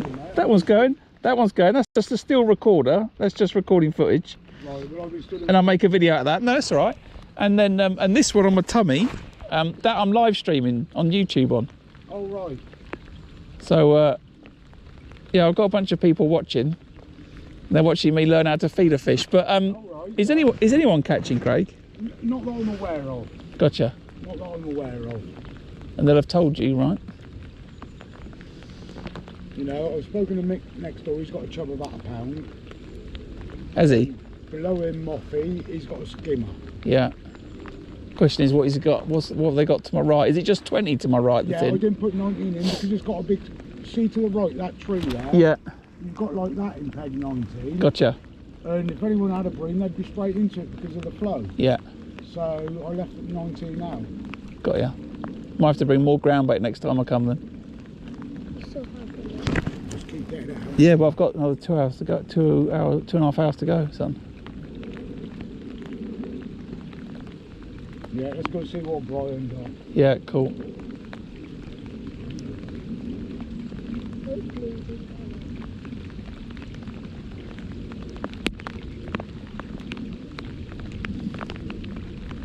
Remember that? He said peg 13's a chub peg.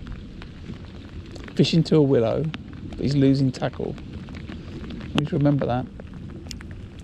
Every single stretch of river, you get those sort of pegs where there's features in them and you need to learn which ones they are and which ones are like known performing. So we're doing all right for the match then, everyone, right? If I've got 2 bream, £10. Craig's gone for a wander. Craig's the match secretary. Craig knows what he's doing.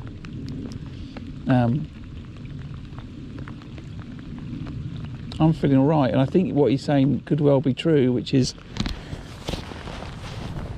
I'm not putting enough bait in, but so what I'll do then is I'll just be a bit quicker on my bites then if I don't overfish, and that'll put some more bait in.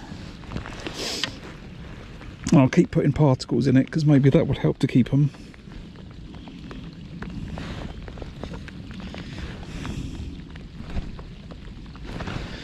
But yeah,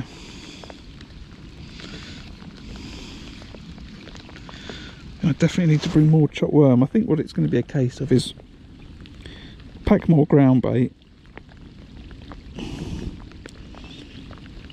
and then if I don't draw these pegs, you know, just leave it in the car and don't use it, but bring more just in case you do draw these pegs, and then you know you want to put a bigger volume of bait in. I do think I should be hair rigging that worm. Possibly. Which would stop these wrapovers.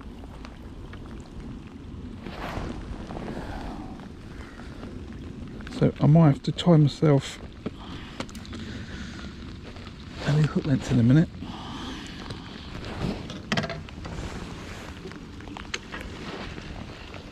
Right, I was going to get caught somehow there, wasn't I?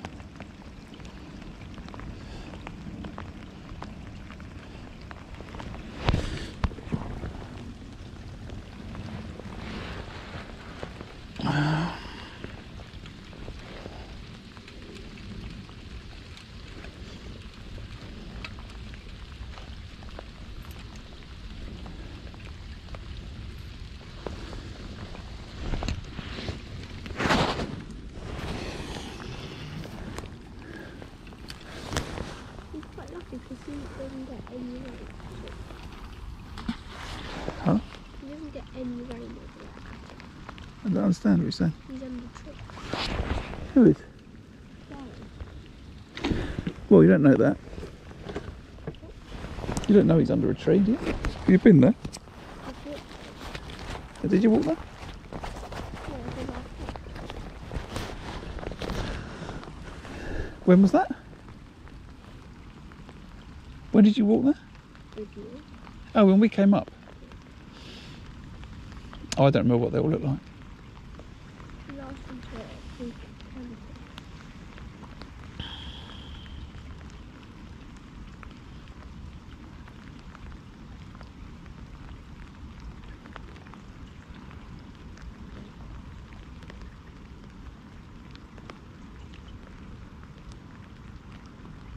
Right.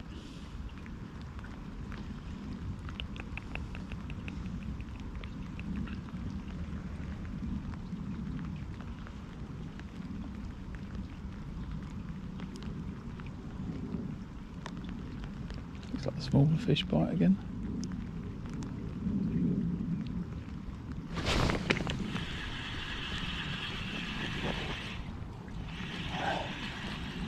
I think that's just the feeder. I think I've missed that.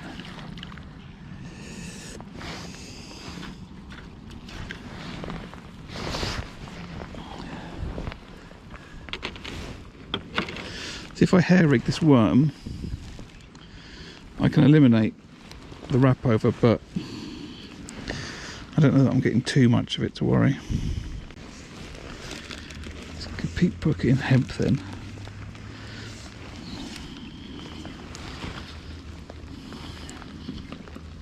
We're going to What's that? You gonna go and? I can't hear. and we go to the next house. What do you mean?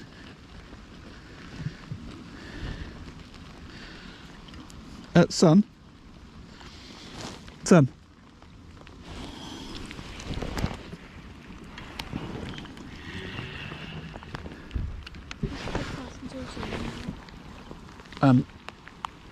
A lot of people don't like people asking them how they're getting on. Just so you know. Huh? Why? Because let's imagine I was catching small fish and I was quite happy doing that. I was getting a chuck, fishing for bleak, thinking that I was going to get £5 in the match. And then you go to the guy next door and say, are you catching much? And he says, yeah, I've got £10. And then you come back to me, and if I'm going to catch £5 in the match and he's already got £10, am I going to carry on fishing for bleak? No. No. So I'd change what I was doing in an attempt to catch bigger fish Okay. to try and win the match and beat him. Yeah. So he's not really going to say what he's caught. He doesn't want to say what he's caught, especially to the person in the peg next to him. So just bear that in mind. People can get quite funny about it. You know the person we wanted to around last time? That we were here. Right, we've got a slight. Right, can you get me some more? If you don't.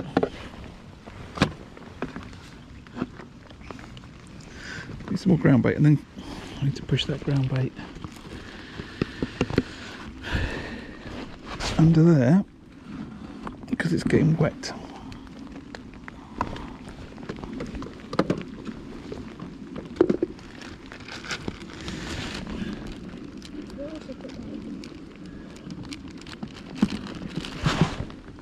Yeah.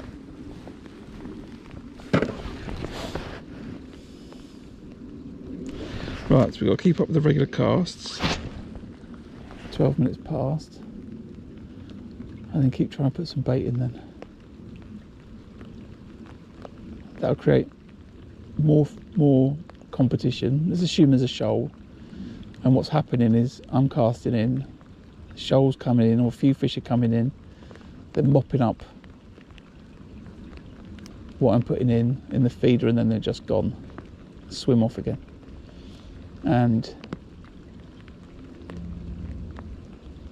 if I've got more bait in, then we can create more competition potentially between the fish in that shoal, because more of them will come over, and that means those taps that I was getting will turn into more positive bites. The other thing that I could do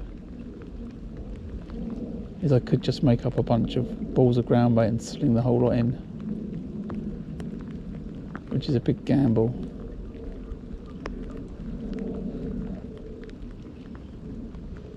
Because at the rate I'm casting, I'm going to use all the bait up anyway.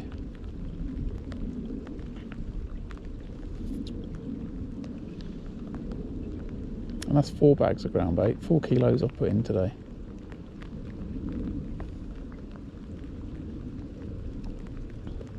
Maybe it might be good to start bringing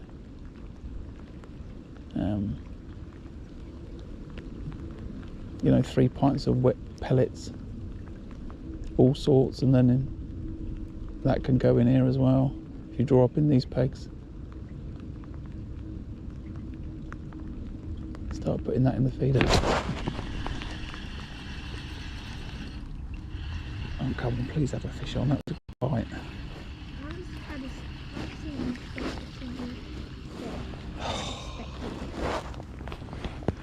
It's a good bite, that. Is there fish in it? Yeah, I believe so. Well, I don't know. I've come back with a leaf, but you know, it didn't look like a leaf bite to me.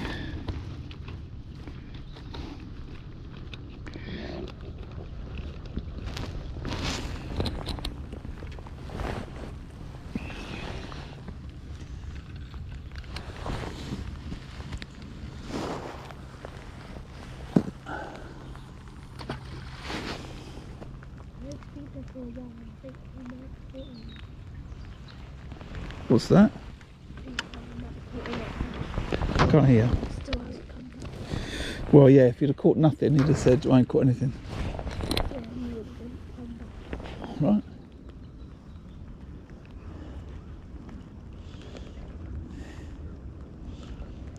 So I was just saying that what I could do is I could just make up some balls of ground bait and fire in a bunch of balls of ground bait. And maybe that's the right thing to do, but I'm just not sure about that. It's a bit of a gamble. I think if I come up for a practice, I'll come up and do that for a day. You know, just because, you know, what he says, there's a big shoal of bream up here. You know, then maybe the better way to approach these pegs, if you're on them, is just to fire out 20 balls to straight away. I don't know. I'll have to have a chat with a feeder fishing consultant, Mark.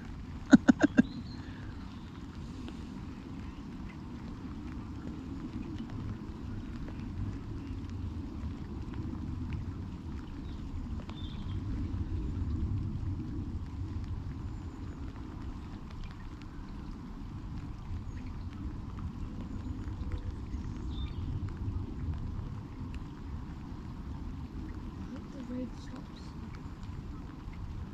Yeah, I would like the rain to stop too.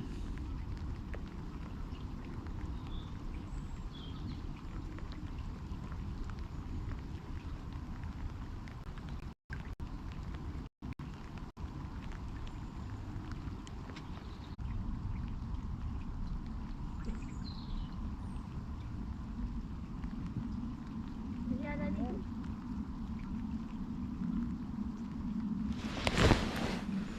How are you getting on, bro? How far behind am I?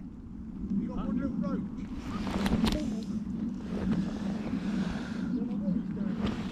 I've got 2 bream and a few bits.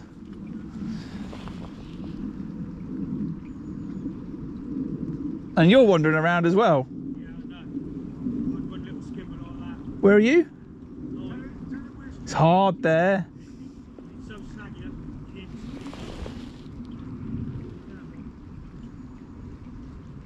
Do you want my pole feeder rig?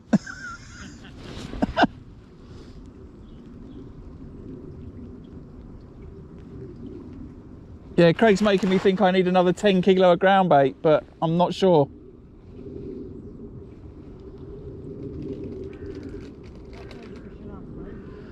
Oh.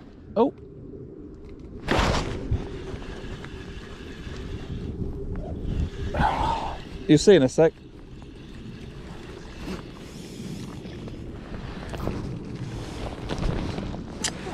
Yeah, it's a tiny little perch who's gutted that maggot, gutted that peg. I'm fishing. I was saying to Craig, if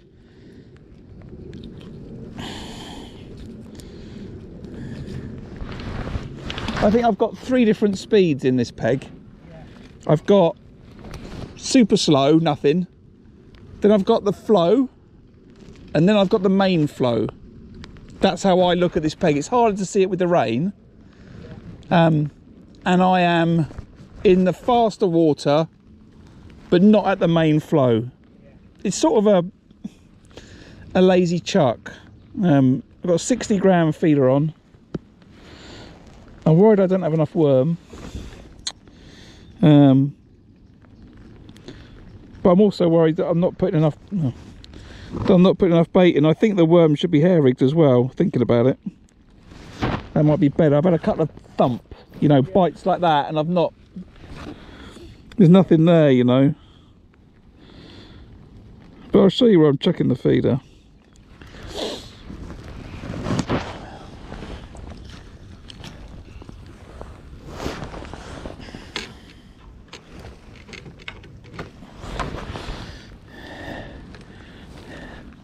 Bear me a second.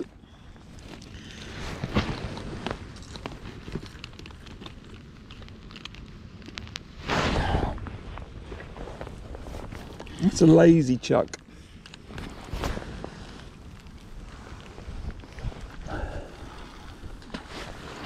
About there. I reckon the main flow's another couple of rod lengths on that. But as I was saying to my son and the people watching on the telly, I haven't got a clue where to chuck it. So I waited till he chucked it first. It's really difficult though to throw it further in if you're talking a lot more weight and everything, yeah. Yeah, and I don't know if it's right, you know, when people catch, you know, good weights of bream up here, are they chucking it in the flow? Are they? Yeah, but we ain't had nowhere near this pace on it though. So you'd be going probably 3/4 of the way across. Yeah, right, for sure. Earlier in the year. Yeah. Yeah. Yeah. I guess as it gets faster and faster, you know, I've got a 60 gram feeder on there, 4 ounce tip. You know, what you got to chuck? 100 grams? You know? So I think it's about right, but I'm not sure, and I think it could be the case. Maybe I need to put another 20 balls of ground bait in and settle the fish, you know, instead of I'm getting a fish every hour, I come in and go, I'll have that. But I do get some bites, and I was getting some smaller fish. I had a cut of silver bream, I had a roach. Well, that's a lot more than most people are getting, mate. That's definitely. Yeah, I'm happy with that. Well, good luck. But I think that's hard peg, peg 9.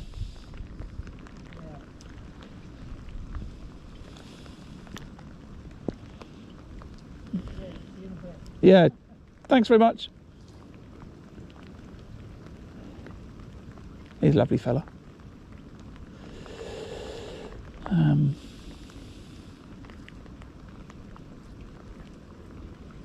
It's nice, just come and fish some club matches and people are really friendly and welcoming, it's great.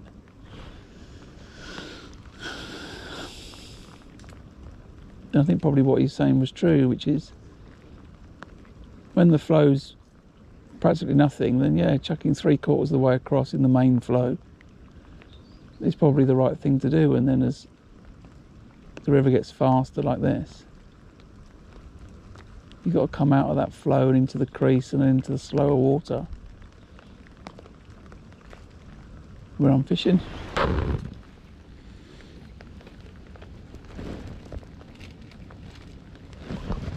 So let's just keep doing what we're doing.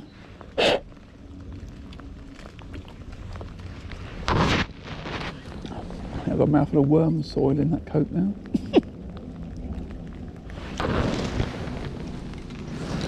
Keep putting particles in it then to try and hold the fish. Start putting some more hemp in it.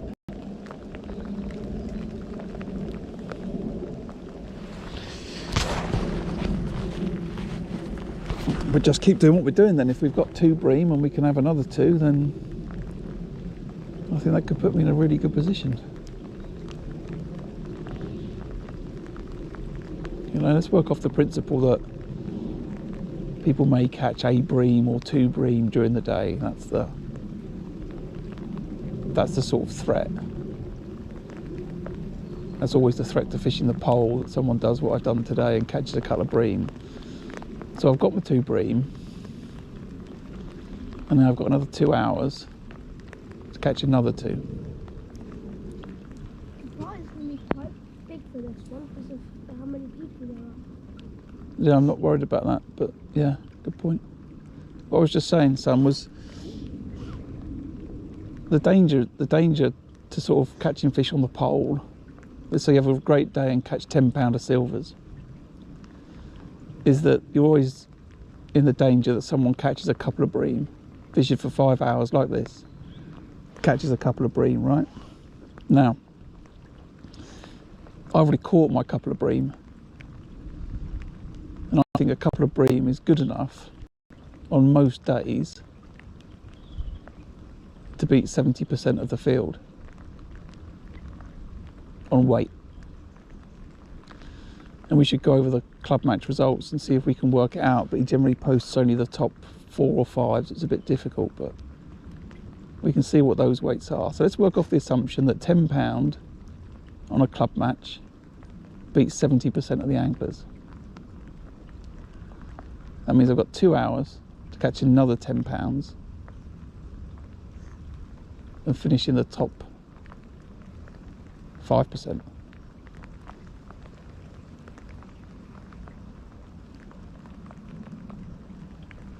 Does that make sense? Did you get any of that? The top 4% would then be 4. No. no, that's not what the sort of principle is. Let's say to beat most people, you need... Here. Yeah, most people, to beat most of the anglers, you've got to catch 10 pound. Let's say people with lots of 5s and 6s and 7s and 8s, right? Which may be one bonus fish and a bunch of roach or something like that, right? So let's say that 10 pound beats most of the anglers on most of the days.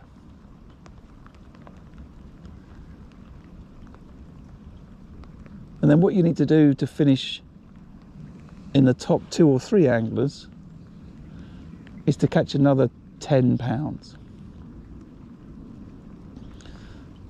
So if you break that down into sort of what's going on here, we've caught 2 bream in the first couple of hours.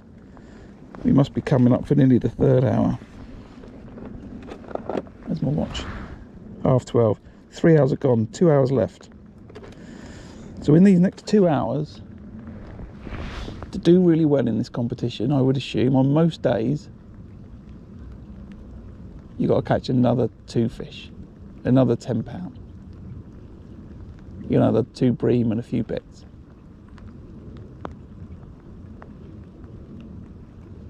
And that's a really good weight for most days on this match, on this stretch, right? So that's what we should focus on. I've got to catch 2 more bream. Now the question is, huh? The question is, what's the best way to catch 2 more bream out of this peg right now?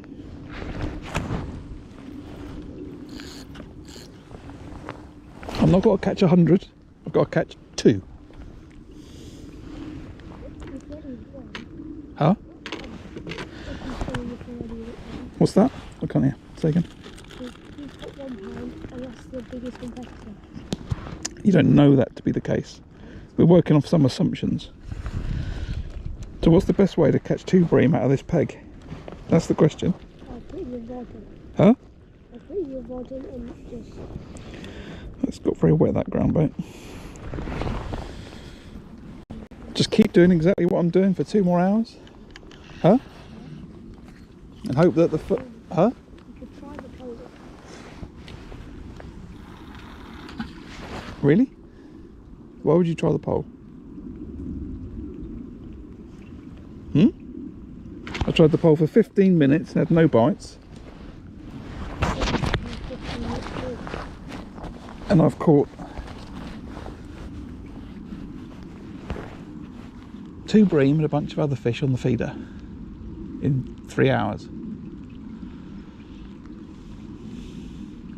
I've only got 2 hours left, and I think that that's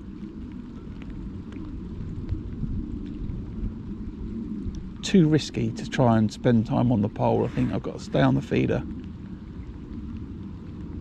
The only thing I'm thinking about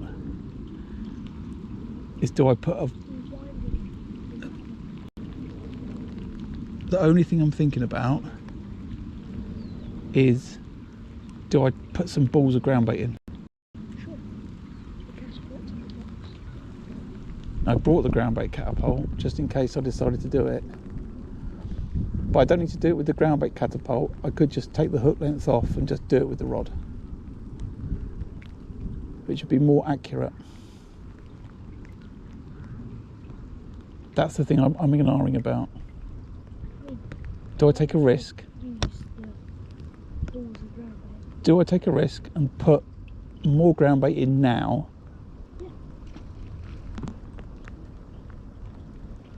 Or do I continue at the same rate? That's the only thing I don't know. I'm not sure about. Well, it's something I'm not sure about. But if there was loads of bream in here, in this bit of the section today, and they do move around, right?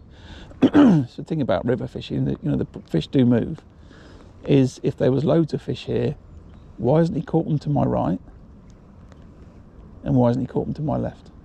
Further down. What does further down mean? But if there was, that's what I'm saying, if there was loads of fish in front of me, I'm saying, should I put a load of ground bait in and try and attract and hold a shoal that might be around? But if there was one around, why have they not caught fish to my left or my right? Huh? Exactly. So it might not be around, and that means if I put a volume of bait in, I might ruin my chances of catching anything. Because right now that tip's not moving.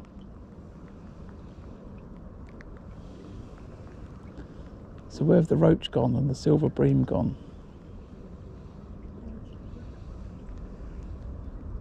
Why have my bite stopped? Maybe pushing this, the current here is too hard, maybe drift it down. And the rope was just dropped.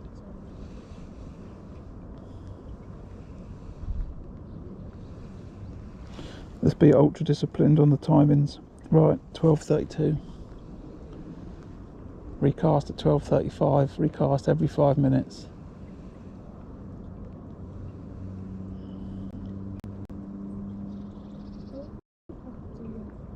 What's that? I'm feeling the pockets of it. Well, you've got wet hands and you keep putting your hands in your pockets. So it's safe to assume that your pockets are wet.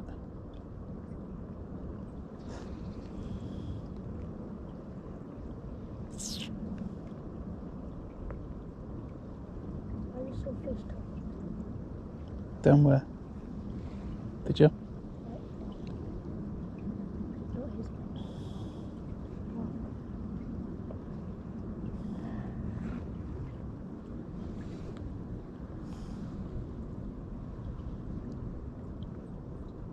I'll sit down there again. It might be a bit better for that other.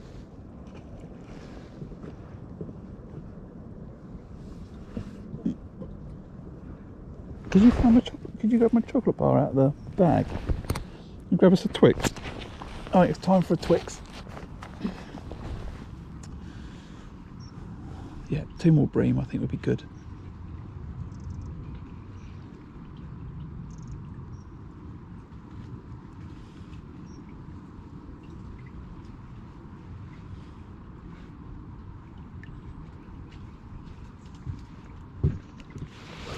No, Twix, not 12, Twix. What? Twix. To what it sucks. Twix. That's the after match chocolate, that is.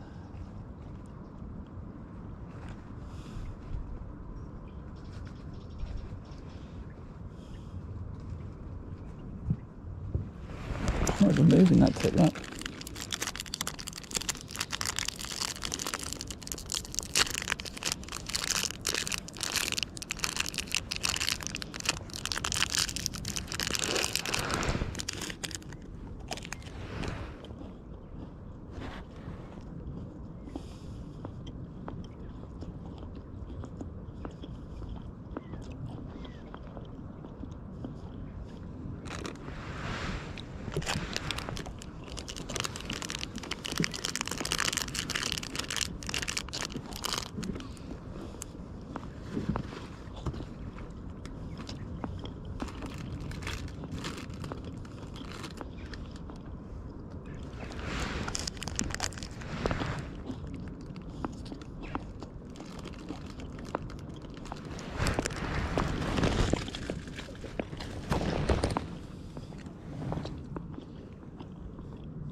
Right.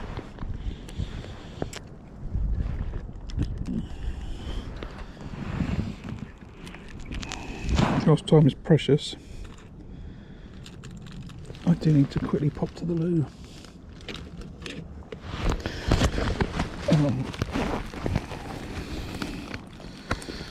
So I'll just unscrew that camera.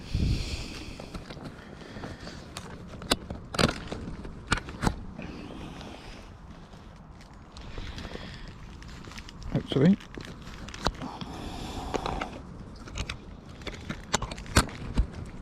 that's not going to help. Yeah, it might be. Right.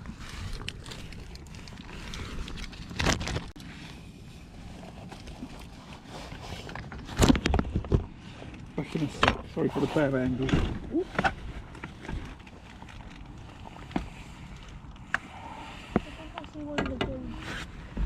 Hold on a second, someone just needs to.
like a million pond skaters on this side. Right, I'm just going to get this back out and then I'll put the camera back on. Yeah, look at me.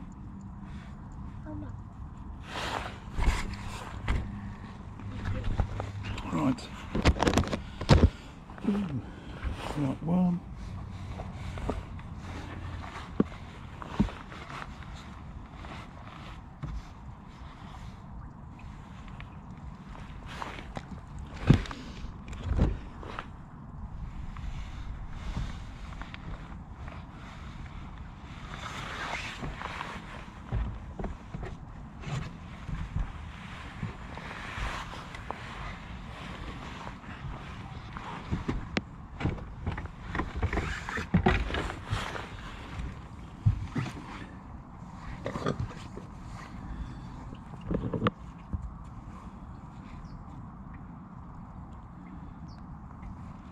What's going on there?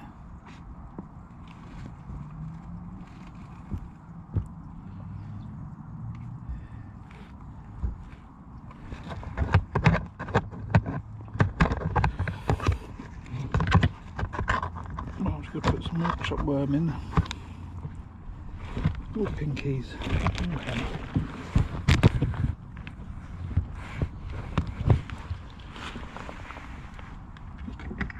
And then I'll put the camera in a second. Hold on, everybody.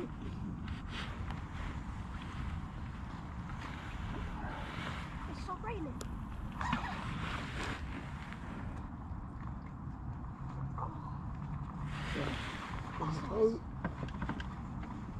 I'm getting a little bit more efficient at that. You're right, it'll stop raining.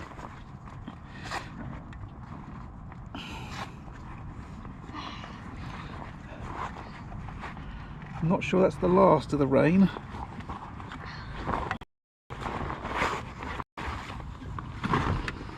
Let's get that off for a minute. Right, camera back on.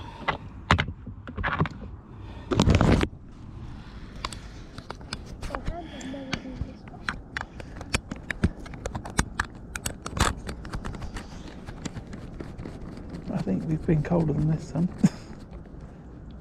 Right, it'll start to rain again in a second now. Right, we're back in action, hopefully. Right, got that. Let's move that. And then what have I put over that landing net? That. So let's put that under there.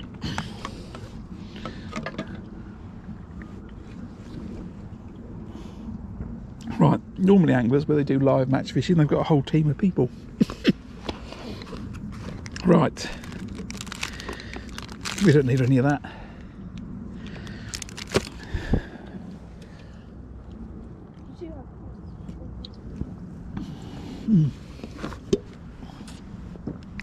We're good, right.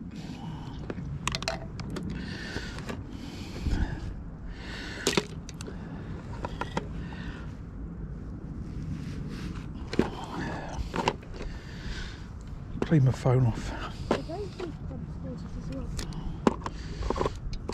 Yeah, there's lots of pond skaters here. Don't know what.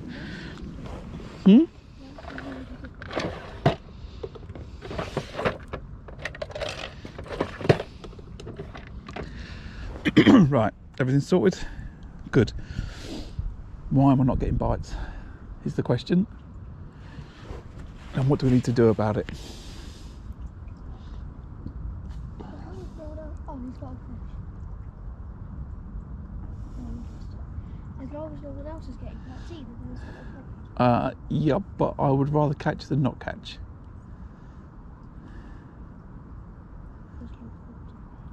Huh?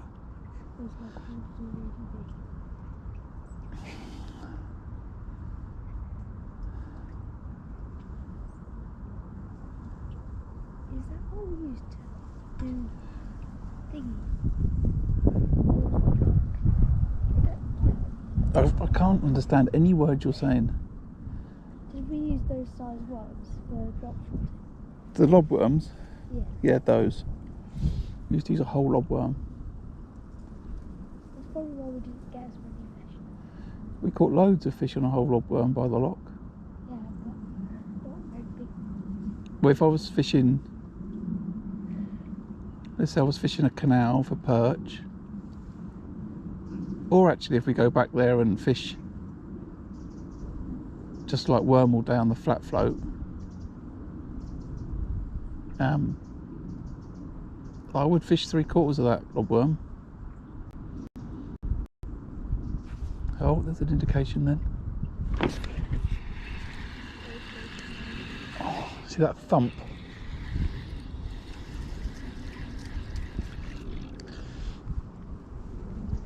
That came off.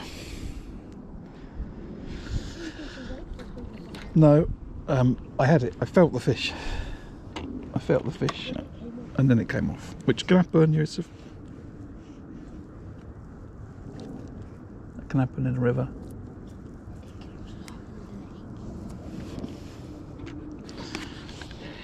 I thought I was going to get a fishing lesson off the guy to my left. As it happens, I'm going to get a fishing lesson off my son. I wasn't counting on that. What do I need to do to be more successful? I need to bring my brolly.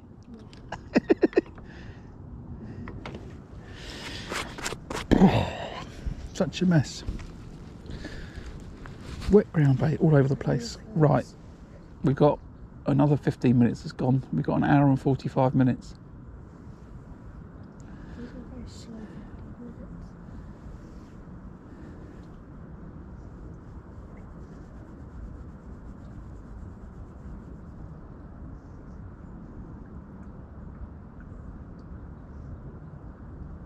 How much ground bait do we think we've got left? We'll take quick stock of this.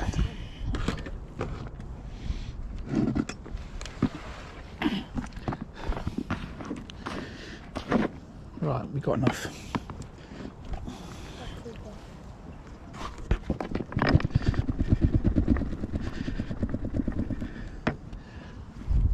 Either that was a vibrating bite or it was too shaky.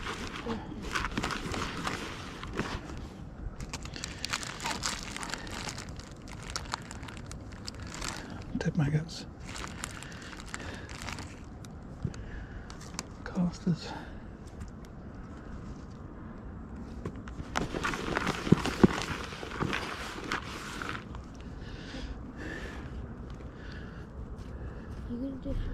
You get that little catapult, please.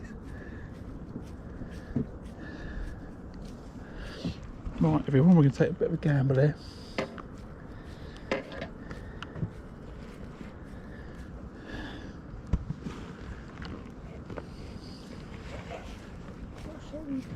The ground bait one, it's over there, isn't it? That's it. Oh, where's the ground bait one? Is it?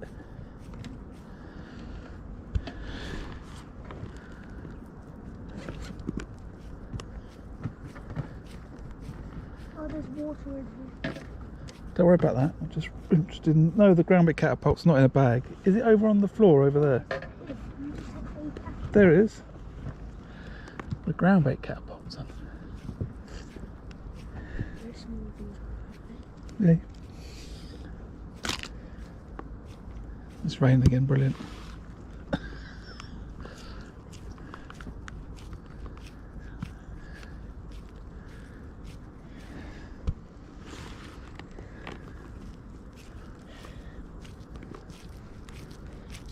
Very, very low. It's good. Taking the coats off was a bad idea, I think. Oh, such a messy wet day.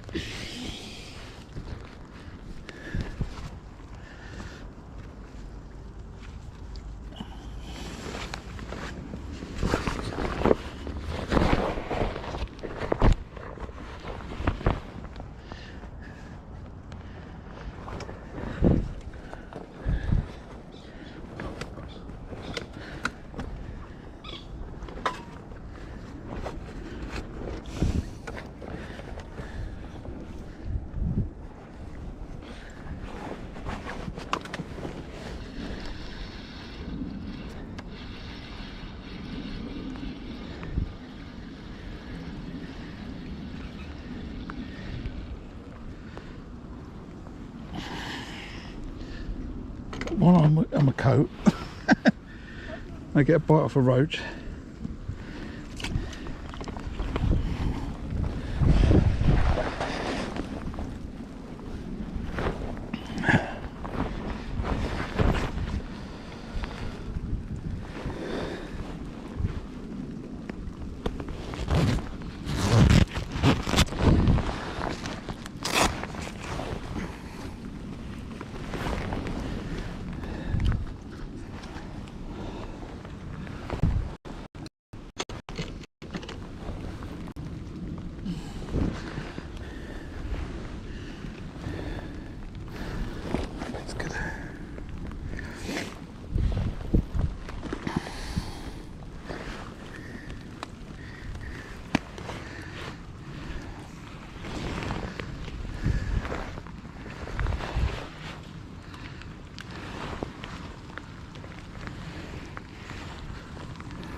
not the most accurate baiting, but maybe that might bring or hold another few fish in the peg. And then I'll top it up with some more regular casts on top at the time. Right, so let's get the time. We're going to cut ourselves down to 4-minute casts. Try and put some more bait in.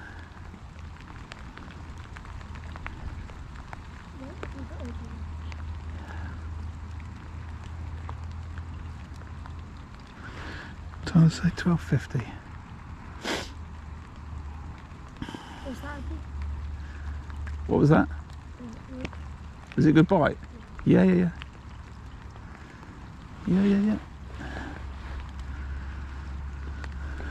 Yeah, even on this 4-ounce tip, they're good. They're easy to see.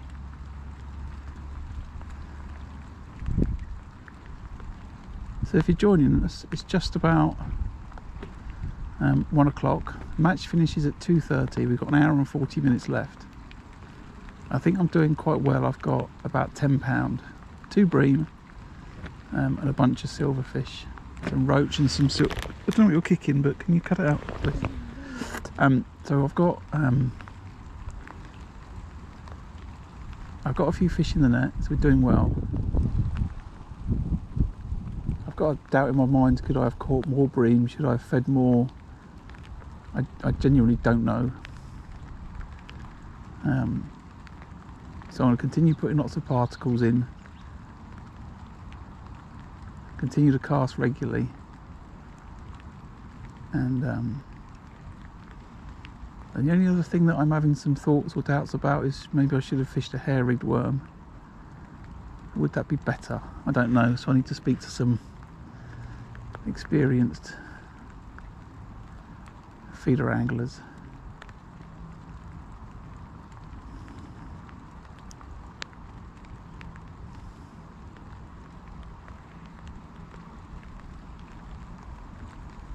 I'm not sure, but if I can have another couple of bream before the end of the match, I think I'll do well.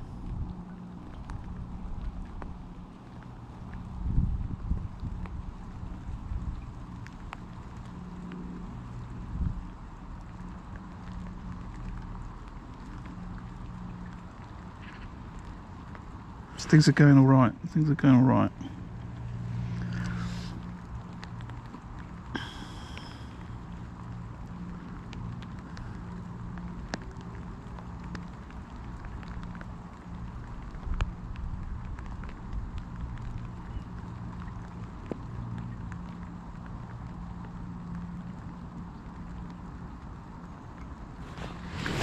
That's fine.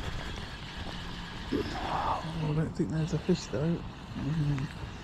60 crown feeder, it's a bit hard to tell. No fish. Bait looks okay. It could well be small fish just grabbing hold of the end of the worm, and you know, so be it. So be it.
fishing in the rain, eh?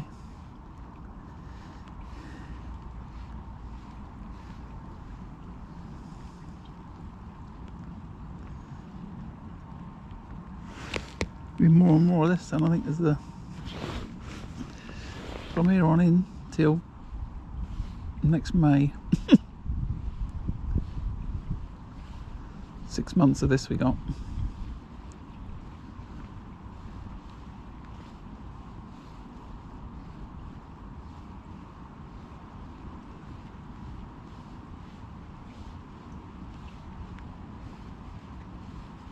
So I don't want to wait long. Alright, 12:56.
Watching that tip intently.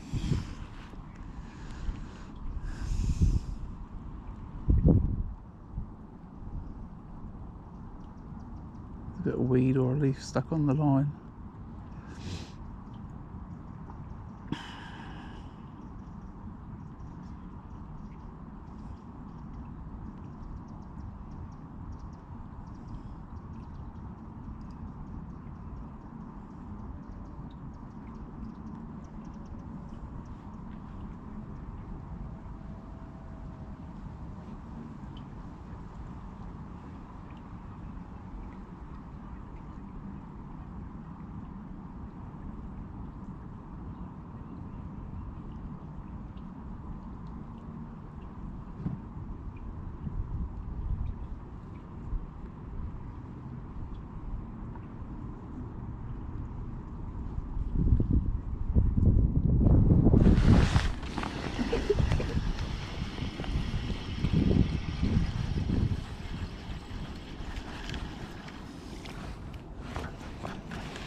I've been accurate to that same spot today. I've been quite pleased with that. There's not a lot of variation you can do with a 60 gram feeder on, but I've done right today.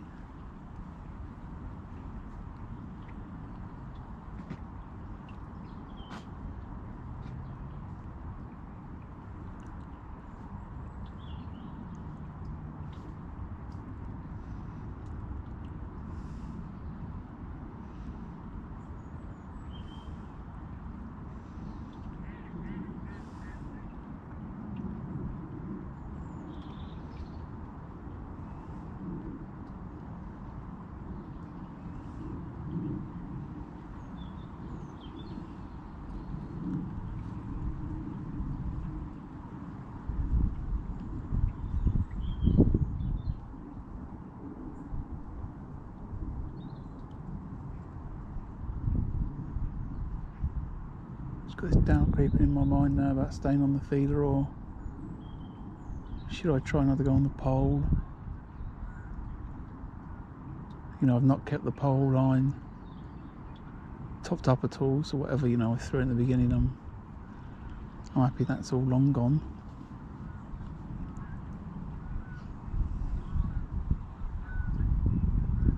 I'll persevere on the feeder.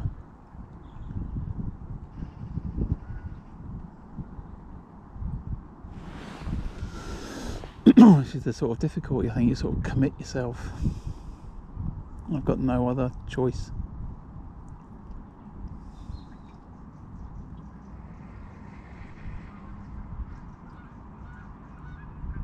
Trouble is, at £3 plus a fish, so easily to just stay fishing for the bream.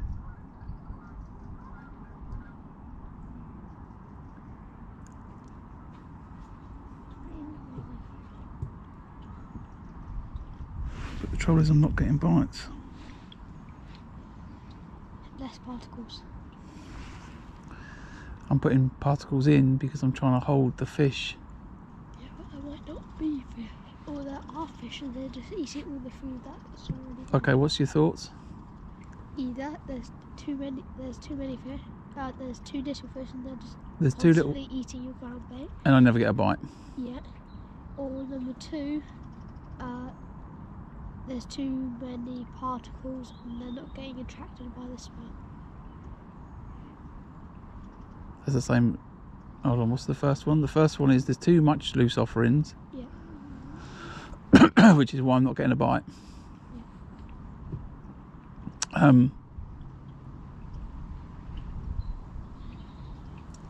I don't think that's correct,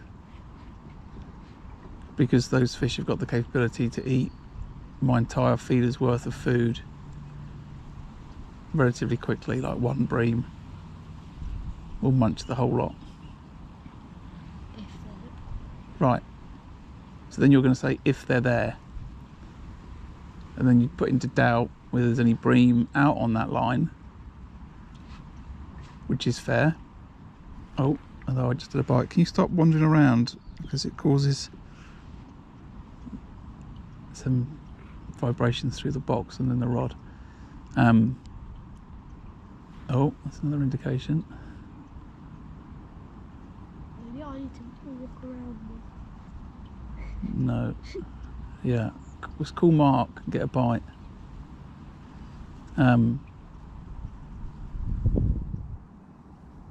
So that could be true, right? There's no bream out there. In which case, am I overfeeding what fish there are there? You could also try the pole down to the edges. I've not plumbed it, not fed it.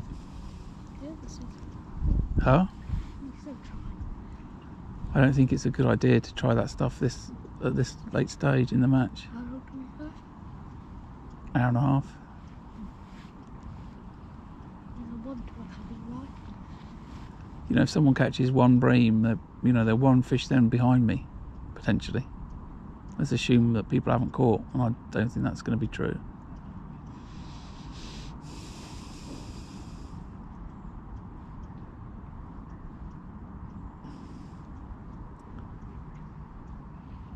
Neighbours there.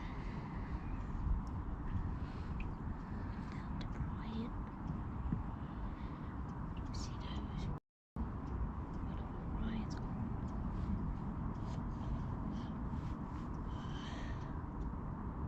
I wouldn't ever do what people do, because that just means that you have less time to catch fish. What's that? What, wander around? Yeah. Yeah, it happens.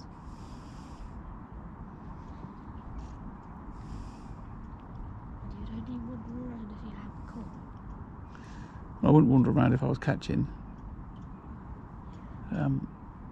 Generally, what can trigger it is someone expecting to catch and they don't, or they know that other people are catching. Just only know what your neighbours or people wandering around.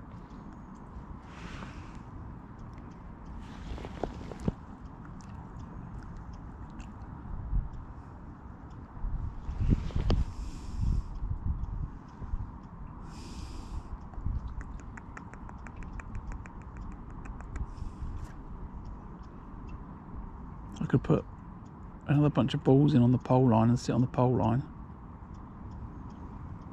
I just don't think that's the right thing to do. This isn't exactly working.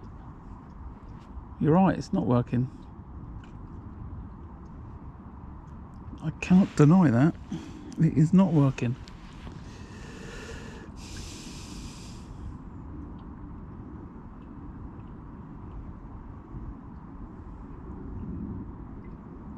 How many sections does this keepnet have? I don't know. I only see 6.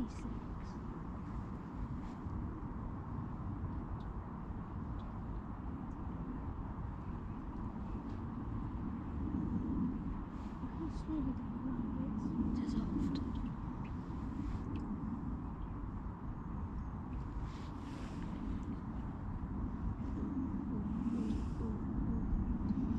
That was me grabbing the rod. And then it happened again.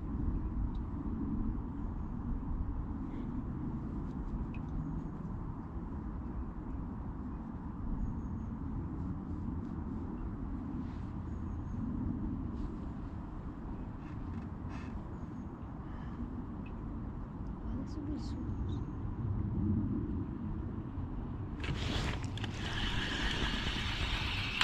Right, let's...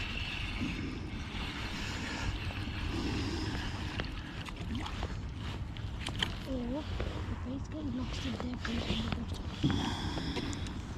I could also, there's too many leaves and it just gets bulged. But the leaves, or the fish, come too out for the ground bed.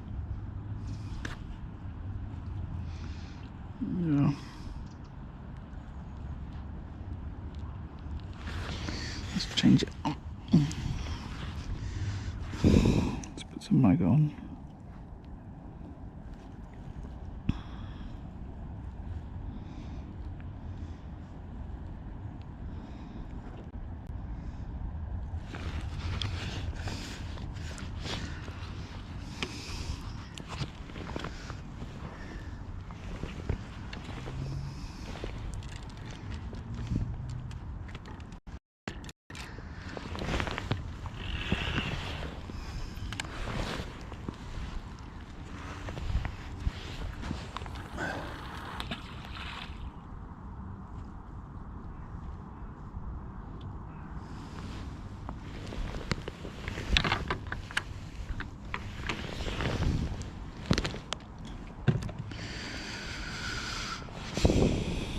It's 1:10.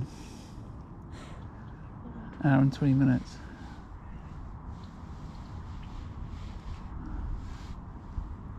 I dream of catching 2 more bream in the last 2 hours. It's not looking good at all.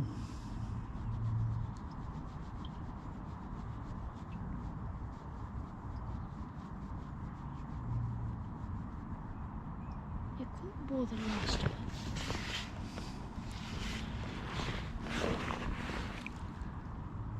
How's that gonna help?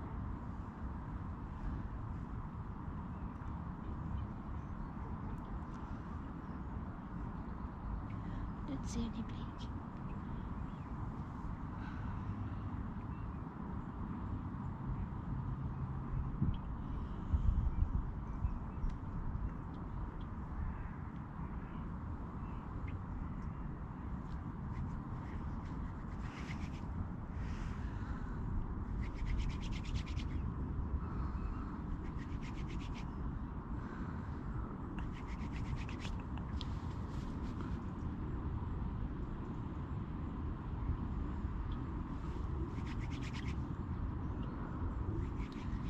Did he tell us this morning what the prizes were? No.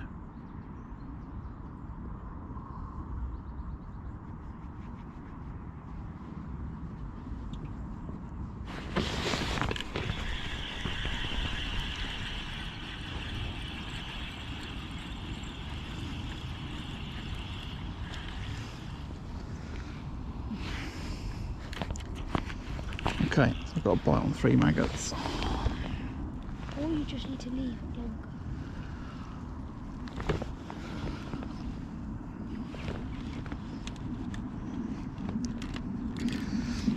No, I think we're good.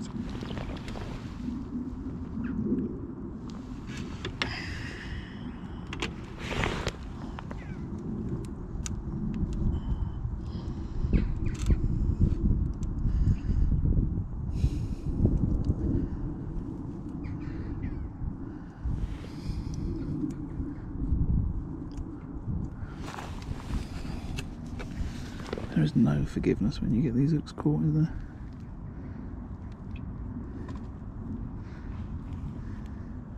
Is it in the fabric or?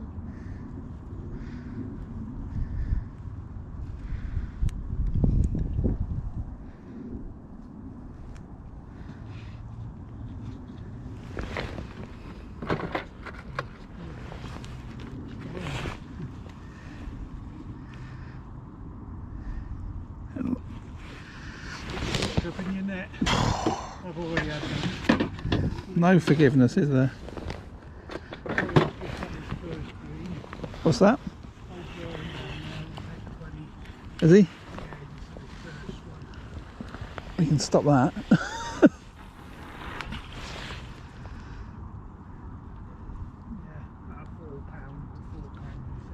Right.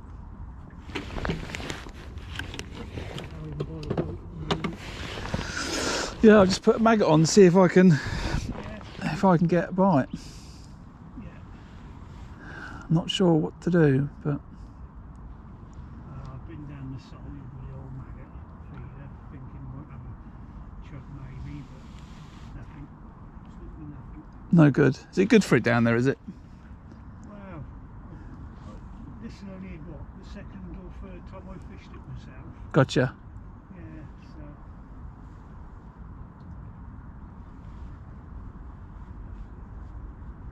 so. Yeah, I don't think it's impossible, but knowing what to do is the tricky bit, right? Well, you know, what's fishing its head off, roach, all sorts. You expect something to hit it, but the old river is so quick, they ain't like it, I don't think. Yeah. I was just getting so many lines, Yeah. none of them wanted to bait. Yeah, I've missed a lot of bites. Yeah. But we still got it another hour and two. Yeah, not long till we're finished.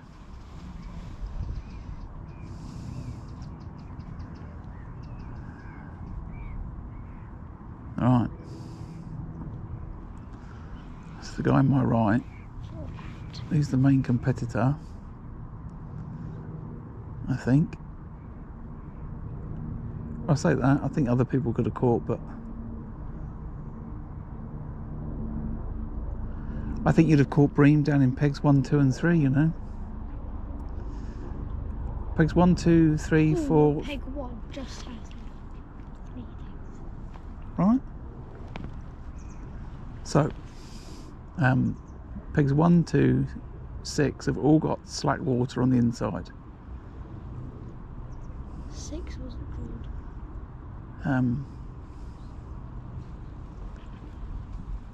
I can't believe that none of them. This is why you can't just catch 2 bream. It's not enough. I think a lot of people could catch 2 bream.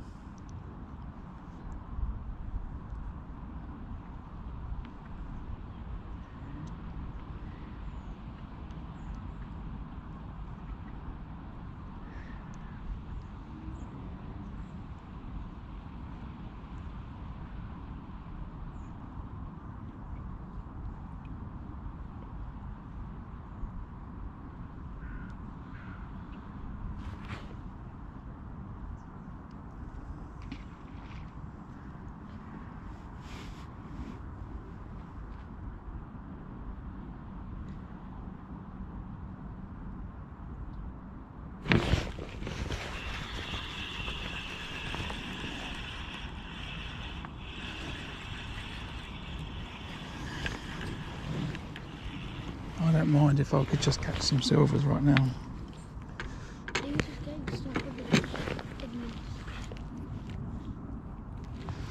the Don't know, it's just picking up debris that's just coming in. Don't worry about that. picking up debris. If I could just catch some silvers right now and just put some fish in the net, you know, and turn, you know, get another £1 or £2 of fish, that'd be good. I just think that fishing the same line is the right thing to do. I don't think switching it's the right thing. It's a little bit further, that is.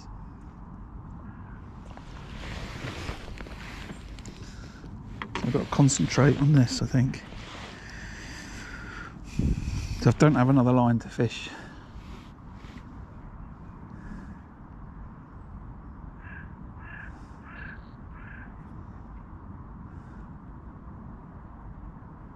See, what could happen is the shoal could be sitting further up the river and it comes into the peg, and he might have a bream of chuck now for the next hour, and there's nothing I can do about it.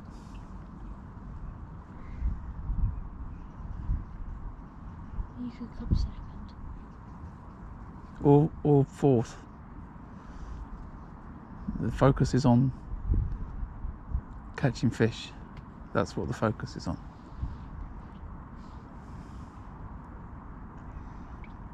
You know, right now I'm sitting, getting no bites, catching no fish.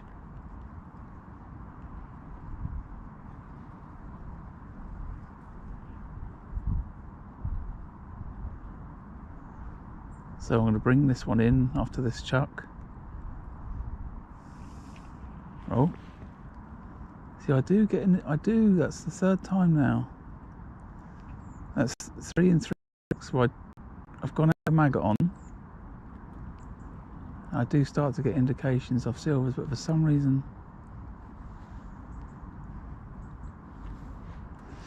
maybe I do need to leave them a little bit longer to hook themselves. But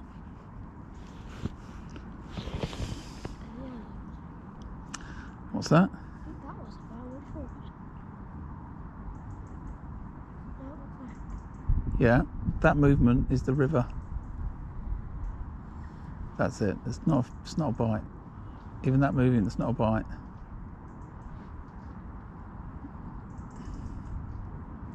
So you just got to learn to recognise what's a bite and what's not a bite.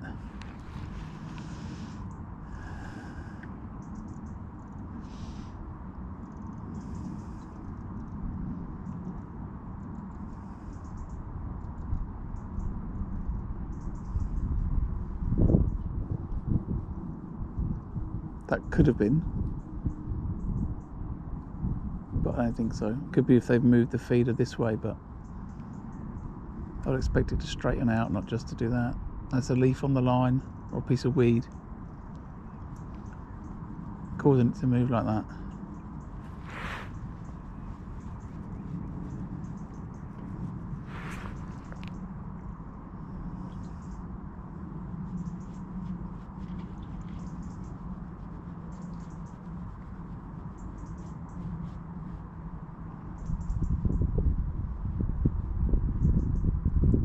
Something stuck on the line there, that's all it is.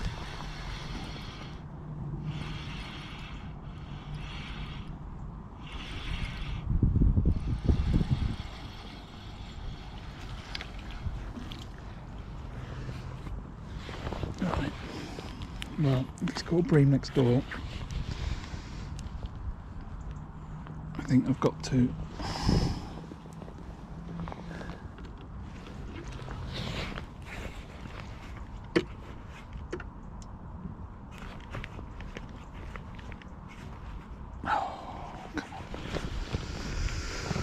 don't need this now.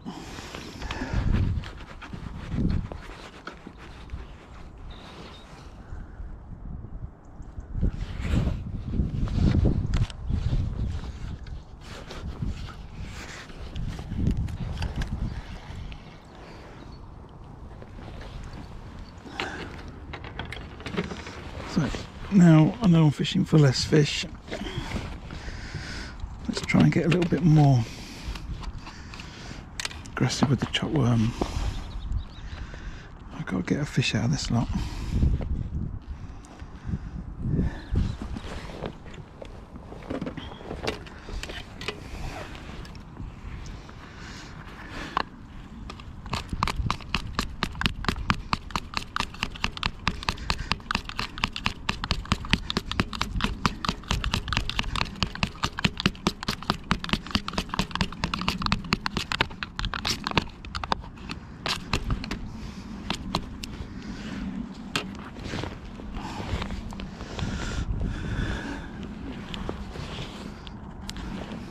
What's that? Huh? Maybe there's a pipe.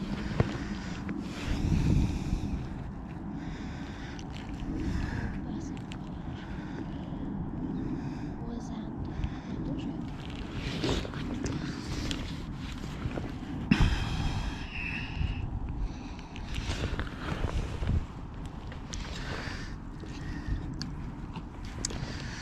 Right, let's start bringing in the chopworm, I think.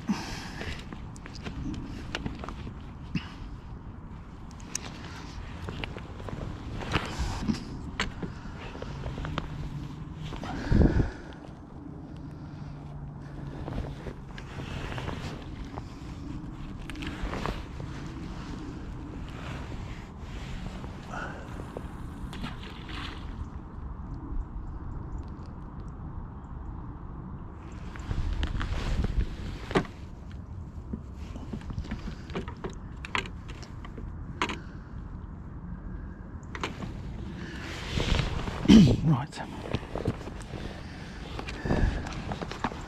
How much more worm have I got? Chop that. Chop that. That leaves me enough worm, I think. Chop that.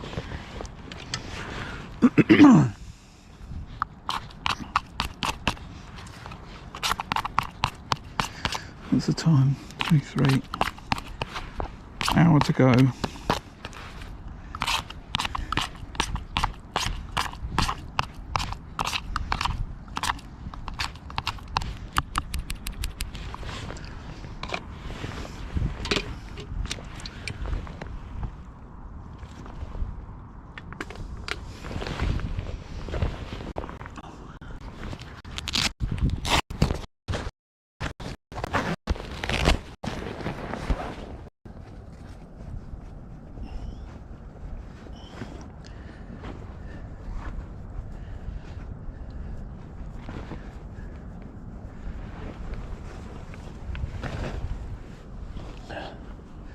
Come on.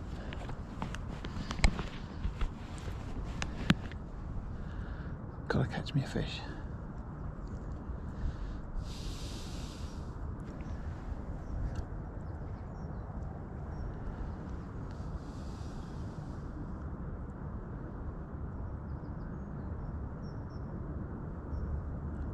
Oh, little indication.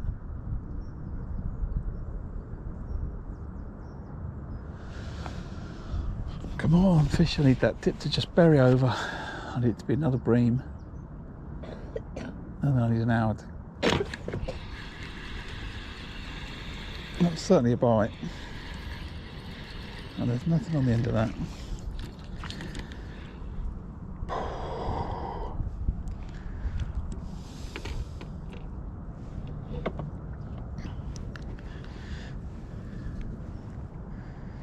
Okay, stay with it.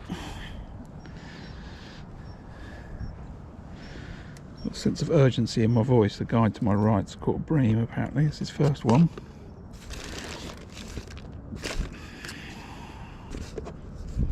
Chopworm and pinkies, that's what I'll put in.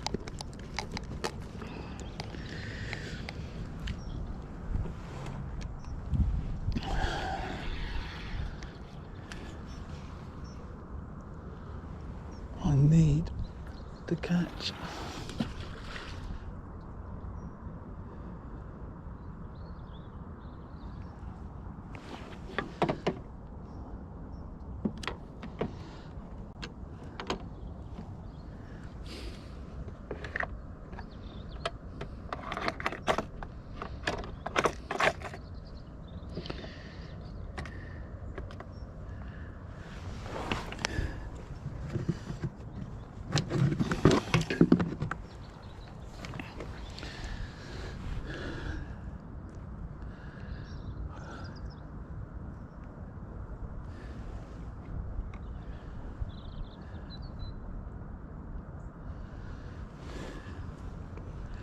Whoever's there, I wanted to catch a fish. It's like right now.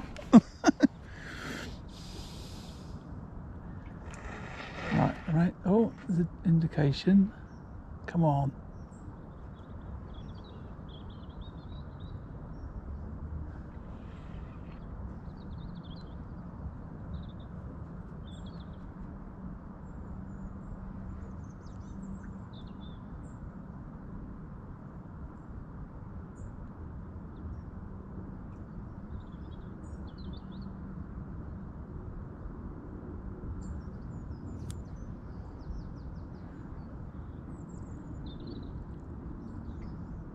be the second people waiting. I can't hear you. I think it'll be the second people waiting. Yeah, possibly, yeah.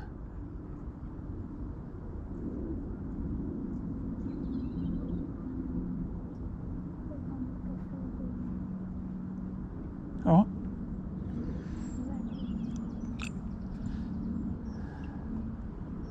Just remember, you can ask them, but don't be upset or don't be surprised if they say nothing or they don't want to talk to you, all right?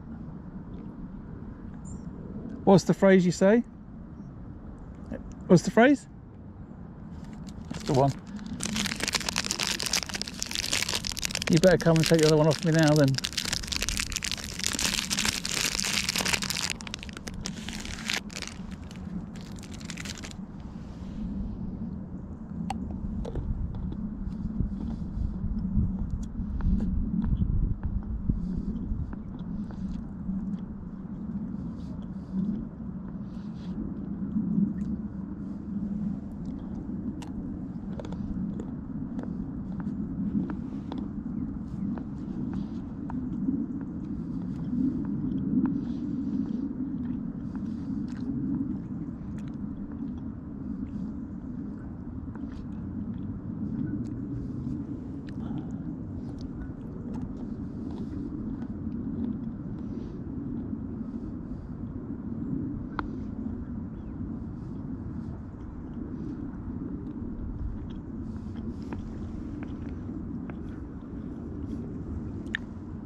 Right, so the sun's coming out for the last hour, which is nice. It rained for the one before. You're just joining me. I'm fishing on the River Thames today at the Upper Moors on a club match. I've drawn peg 18, which is in a no bream area. I've caught 2 bream and a few other bits. I think, if I'm led to believe, people tell me the guy to my right's got 1 bream. Just caught it. And everyone else has struggled, or a lot of other people have struggled. I don't know the weights. I'm fishing my match. I am beating the guy to my left, who I can see. And yeah, I'm just trying to work out what I need to do to catch another bream, really. I think you've got to expect that there might be a few people that catch a bream or a couple of bream, you know, going to weigh in 6-7 pounds. I've already cleared that. I've got 10. If I'm going to go on and do well in the match, I need to catch another 2. With 2 hours to go, I thought that might be all right. Now with an hour to go and I've not caught one, I'm starting to wonder. So I've just started to put some chopped worm in the ground bait. I'm going to cut the other particles out, just fish chopped worm with a worm on the hook. See if I can find some success doing that. That was a quick walk, son. All right.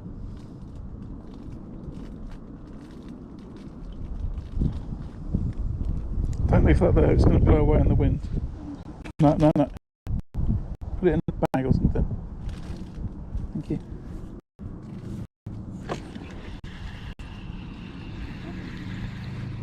I think I bumped it. Yeah, I bumped it. I get my bite on my worm. And there's no fish on the end.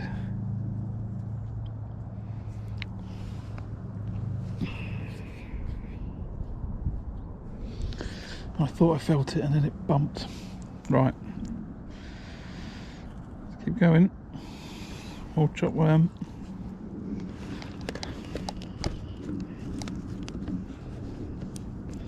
So that's where we are. So if you're just joining, I set it up, I think I've got about £10. And I think compared to the field I might sort of be doing alright, but I genuinely don't know. I think the expectation is I've got more than I'm catching from other people, not from me.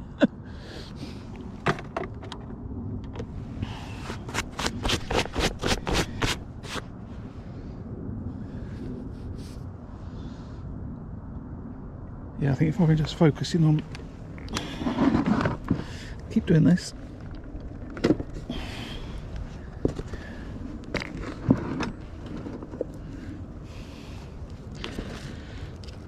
More ground bait in there.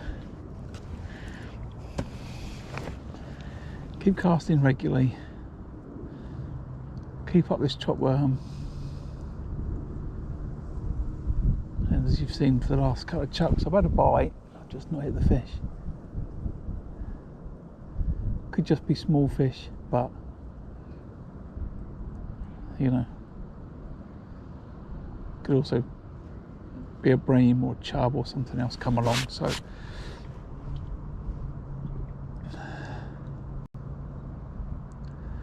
I'm going to keep my hopes up, because I think it's only 1 or 2 fish that could win the match.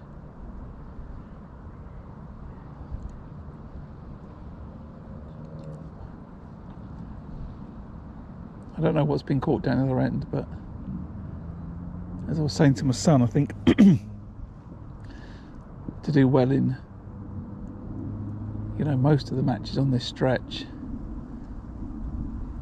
you know, a couple of bream, £10 will do you well, you know. I won a club match here at the back end of summer, and that was with £6, £7 I think it was. That was on the stretch below, but you know, I think sometimes there's some mega weights up in these pegs,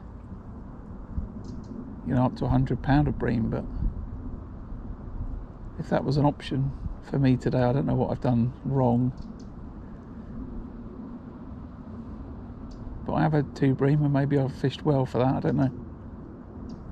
I'm rambling, just waiting for that tip to bury. Come on, bream. I've had 2, I'd like another 2. But time is running out.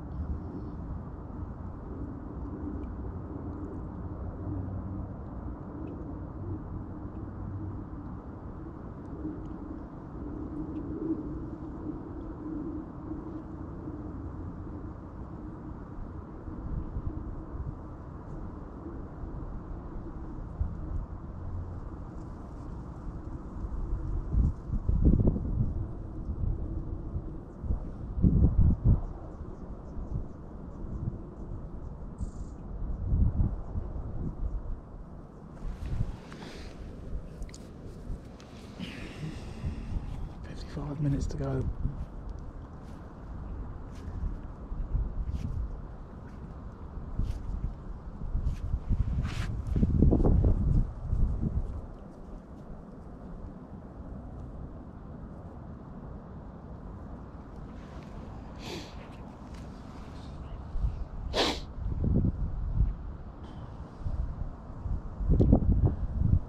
I did have a couple of indication on 3 maggots, but I think if I'm going to catch a bream, the best chance is if I fish worm.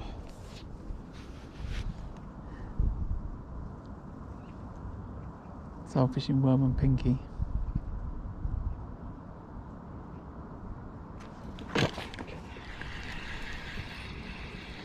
that's a bite, and there's nothing on the end of that.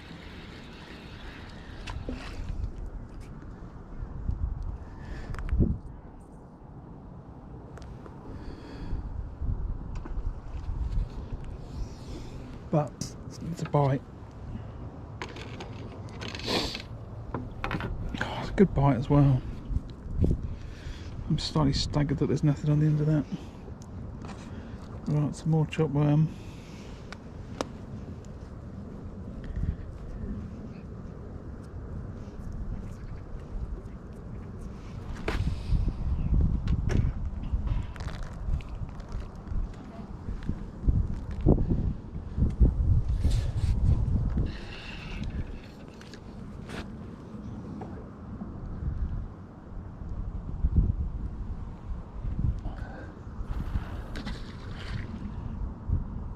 one in the right place, I think. Leave it there for a few minutes. It's got quite a lot of scent packed into that cast. Right, 13:37.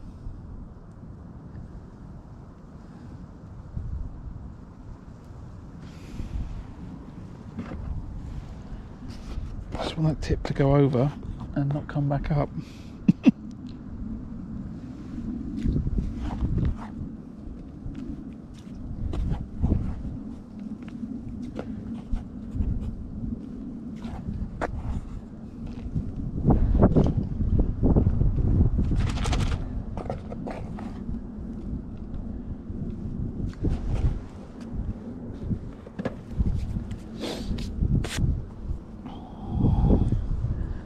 We're not going to give this long.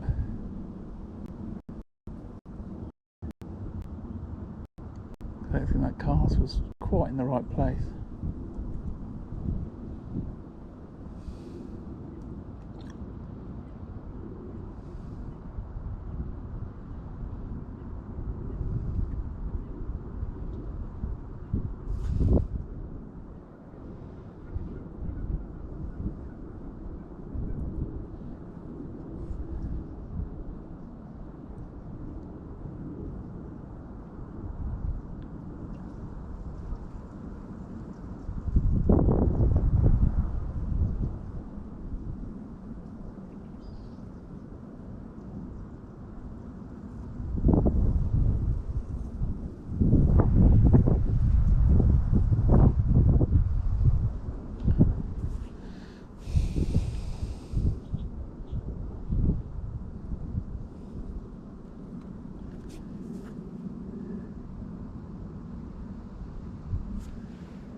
Expectations.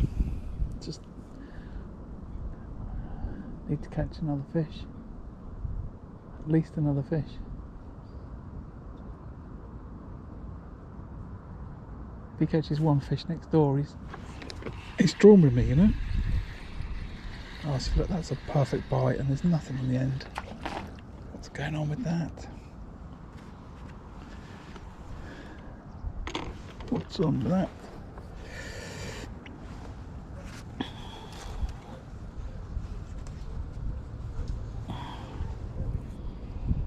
Hook's alright, hook length's alright.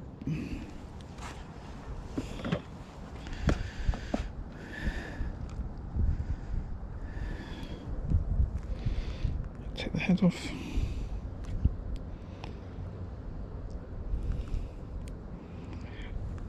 Tail off.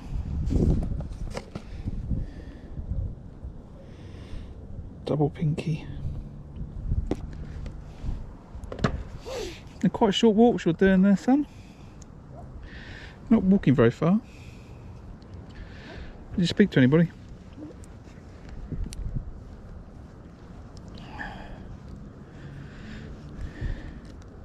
Right, I'm putting some chopped worm in and I'm getting bites, but I'm not hitting anything. You should maybe take the pinky off because they might be eating that. And then Oh my gosh. a pinky.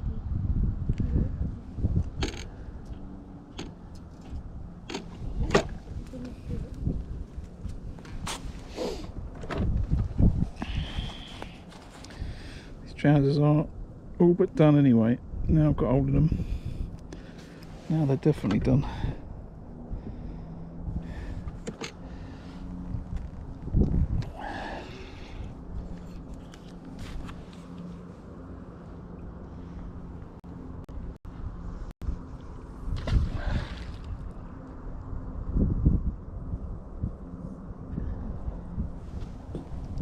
Come on, fish, fish, fish, fish, fish, fish, fish.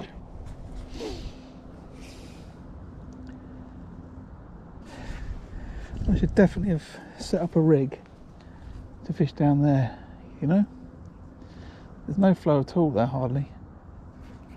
You know those rigs we bring on the whips? I could have just brought one of them and just chucked it down there and tried to catch some fish.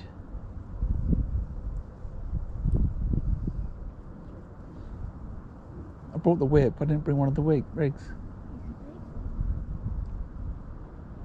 Yeah, I say that, but if I had it in my hand now, I might try it, but next time, you know, if we draw here, we know there's a bit of slack water here. Feed a bunch of maggots during the day, and then it'd be ready. You know, if there's any fish there now.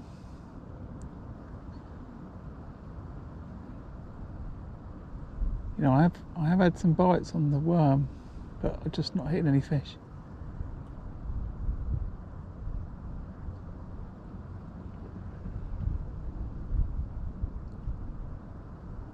So I'm staying positive. We've got an hour and... No, we've got 50 minutes left. So when you weigh in, I'm going to try and make a whip rig and just use it.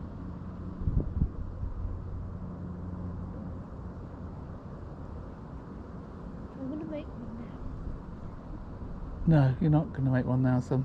Oh, it's a bit rubbish, I know, but not now, son. We've got 50 minutes to go.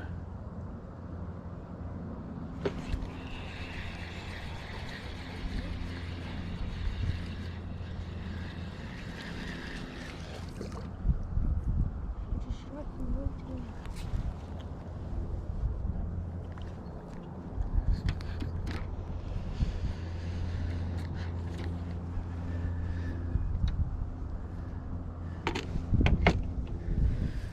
Thinks we're fishing for pike.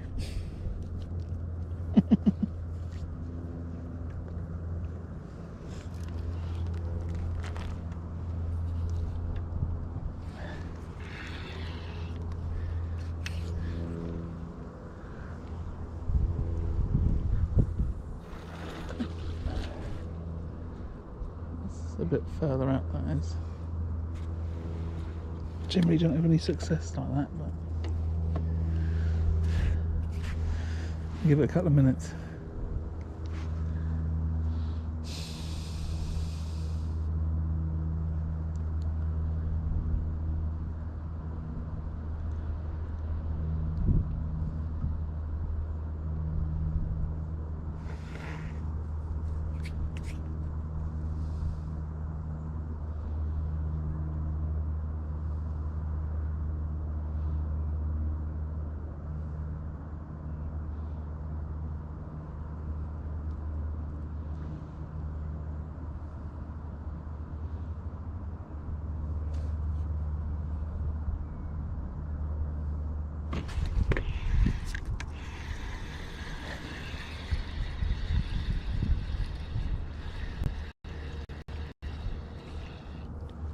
Oh,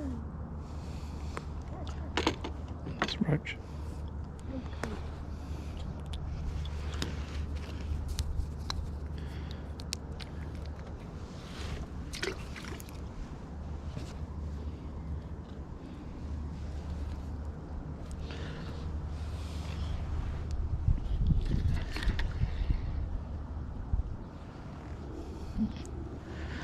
I wonder if it's that the piece of worm's too big for these smaller fish, and that's the problem.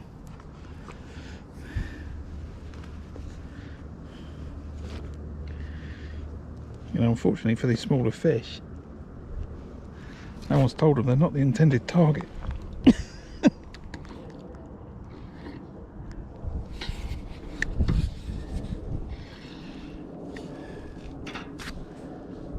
And they're grabbing the worm and they're not. Oh, I've cast wrong, but I'll do.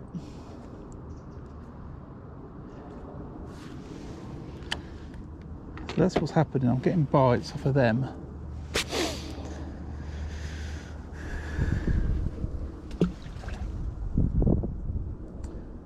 There, look, straight away again.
It looks strange when I edit that video, isn't it, son?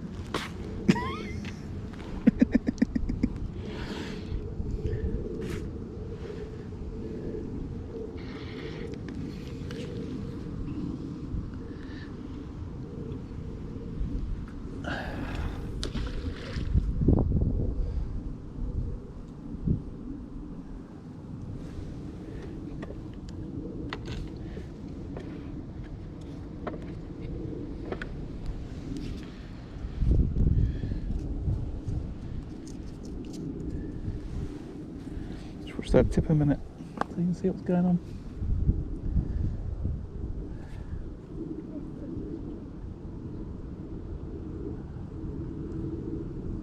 So I don't remember the first bream. What's the first bream? Hour and a bit? Hour and 20 minutes? The first bream. I was under that. And then I had the second bream about, I don't know. Second room was around 11:30. Yeah, 2 hours in. That gave us First room was around 3 hours to catch some more, and we've caught none since then.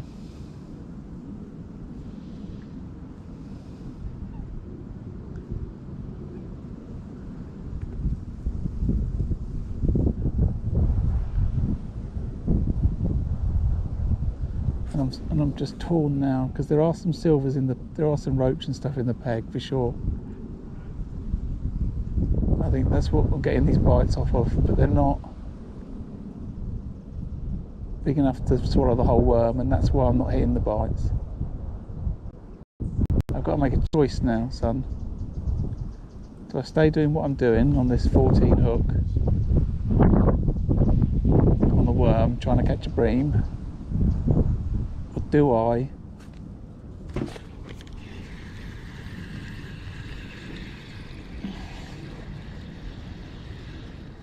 see, like there's a bite but there's no fish because the fish wasn't capable of getting the bait in its mouth properly. What do I change to? An 18 double maggot.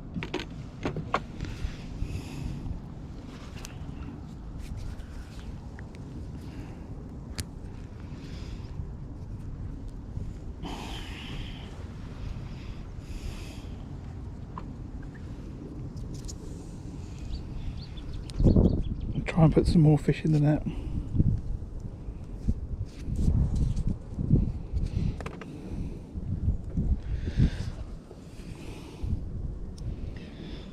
And then just heaven help me if I hook a bream, because it's a fine water hook and I won't get them out, probably, most likely.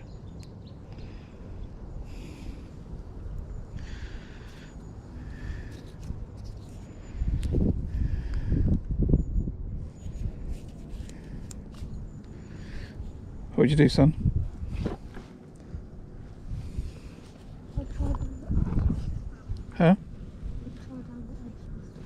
since I haven't got anything for it as Oh, I'm getting bites out here. Are you want us? You yeah. right? So I'm getting bites out here. So we're not going to get any edges. But do I scale down and try and target the fish here that I'm getting bites off that can't eat the worm, or do I just carry on as I am, missing a few bites and hoping that one of those bites is a bream? So stay as you are, I'll scale down to try and catch the roach.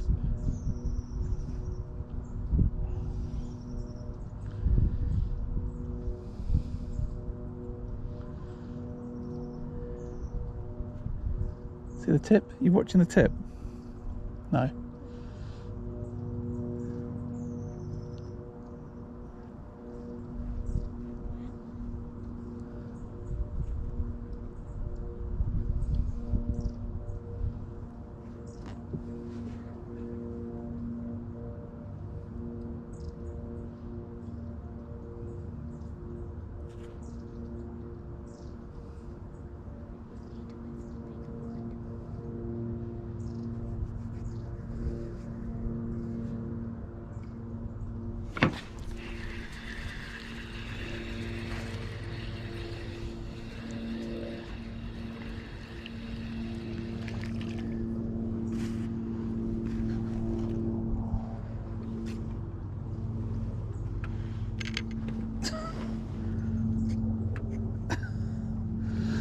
Wait, the feeder's so heavy.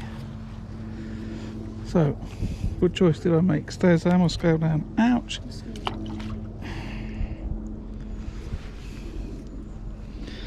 Scale down.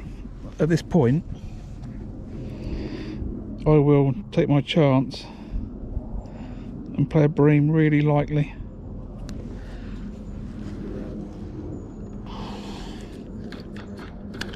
But I think if I sit on this double maggot,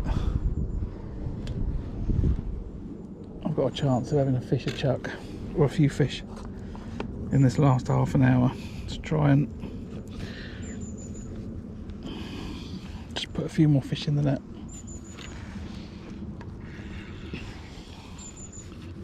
So that's what I'm going to do.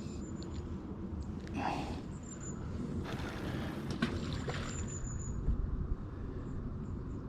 didn't look at this time on purpose. It was insanely low. It's a 60-gram feeder hitting the water without a lot of feathering going on. Look, bites, look, straight away. Have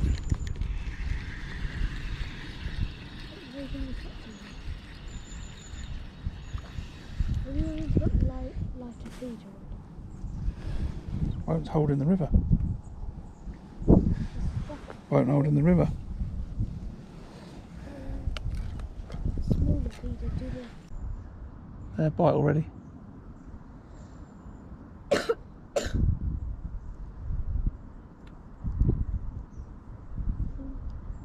interesting. Anything more scared them?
This is so unwieldy, this feeder.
not as it's not quick enough.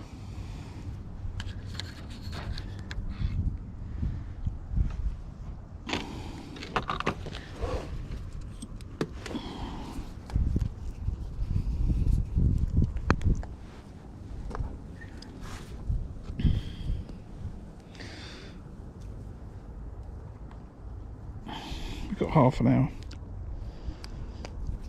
I need to catch bream. To overtake you, he has to catch another 2 because you're 4 lots. Yep, that's right. Only another 2. And they're the terms. 30 minutes. Oh, that's going to be quite hard to do. Yeah, he could have had 3 already. You don't know. No checking. I can't believe that nobody in pegs 1 to 6. I can't believe that people haven't caught a couple of bream down there. Why? Because there's slack water, and the guy caught one the other week when it was like this, and 1. no, caught 2 while I was fishing, and you know, you've got to believe that your competitors are catching fish then.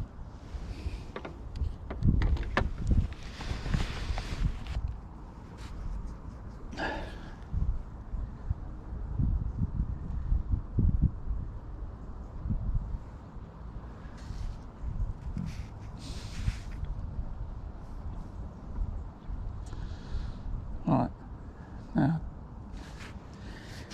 dear bream of the River Thames, we've had a lovely day's fishing today. Enjoyed getting lots of bites on the feeder, but we're not able to catch little roach. We need to catch some proper bream, so can you please oblige and jump on my hook now? Thanks. Cheers.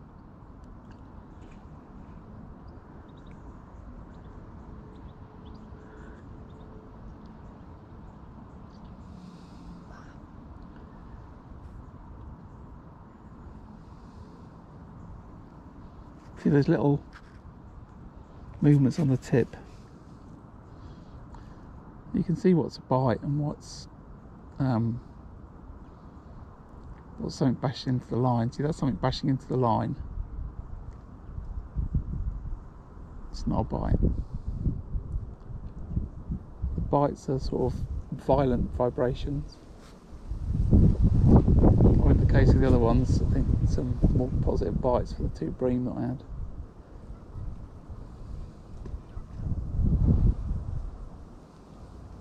You think you've lost any bream?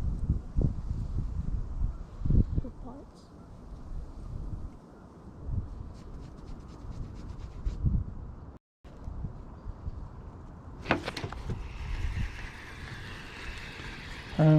Have I lost?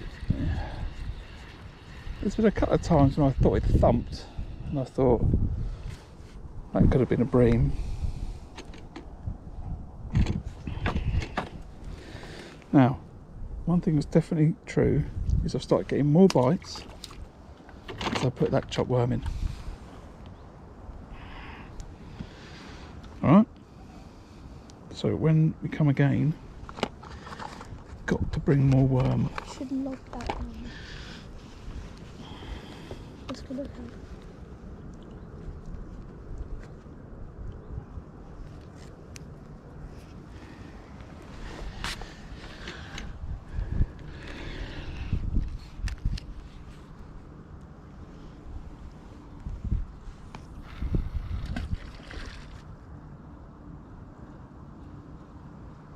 Alright, so chop worm has definitely brought me more bites. How much worm have I got left, and how much am I prepared to chop? That much worm left, I'll chop that much.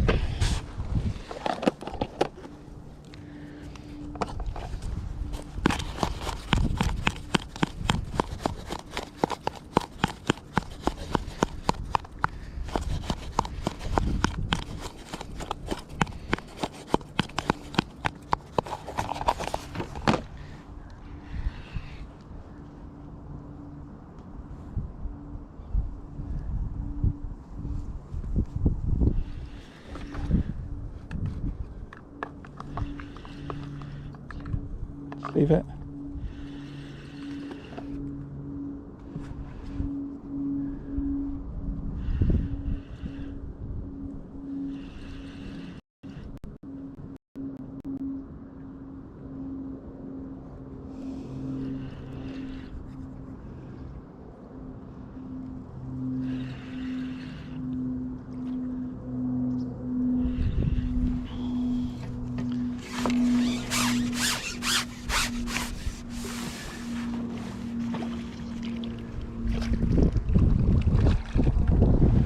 Get in there. Get in there.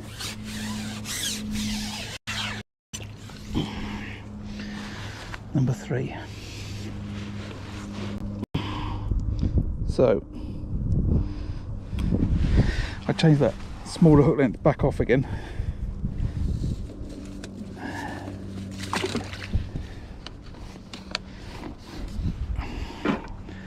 Let's get back out quickly and catch our 4th that we wanted to get.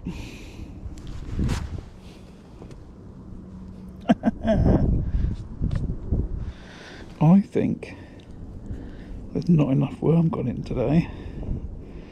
Right, take the head off. Take the tail off. Double pinky.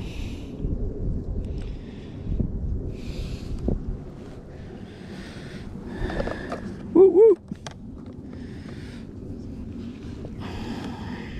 What we got left? 23 minutes.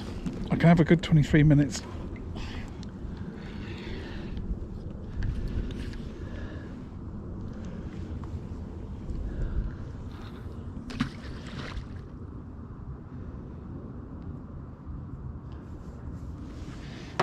A clonking bite, did you see it? I was just about to start chopping that worm, it goes doof, doof, doof. I was watching you. I just saw it out the corner of my eye. Doof, doof, doof, goes the tip.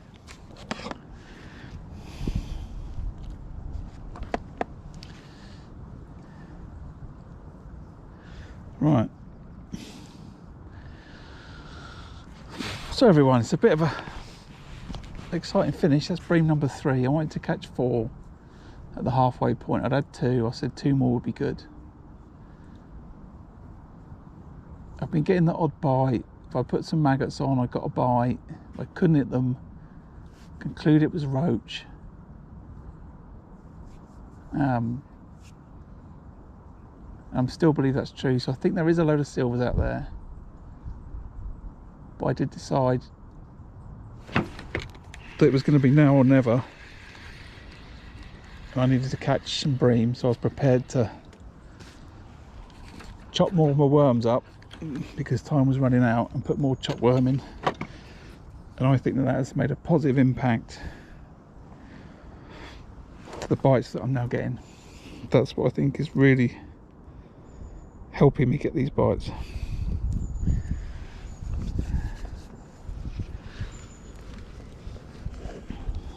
And that means I need to bring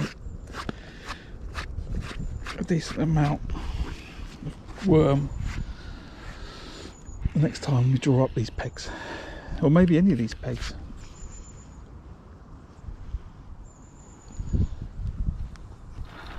To get the most out of them.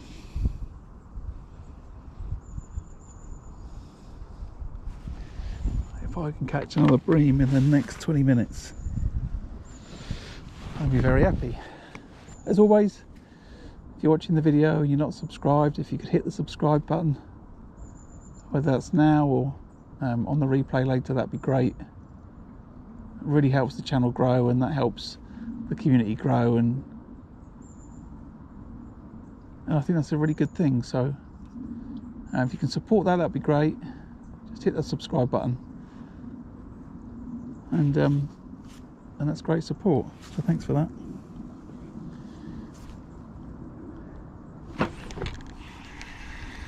And there are a host of small fish down this peg now.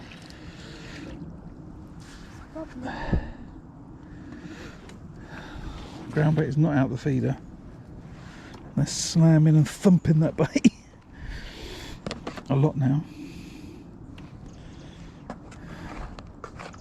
So I'm going to have to avoid the urge to strike completely.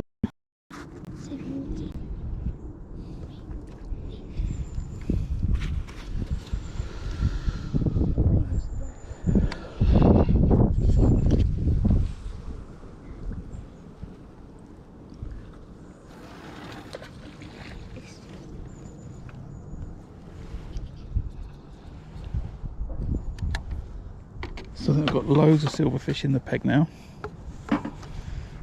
brought on by my chopworm tactics. I don't want to catch them, just need to hook another bream.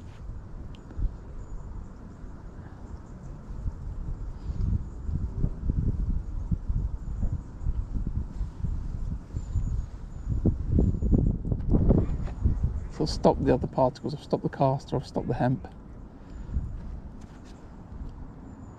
I've stopped the pinky. I'm just feeding chopworm in the ground bait now.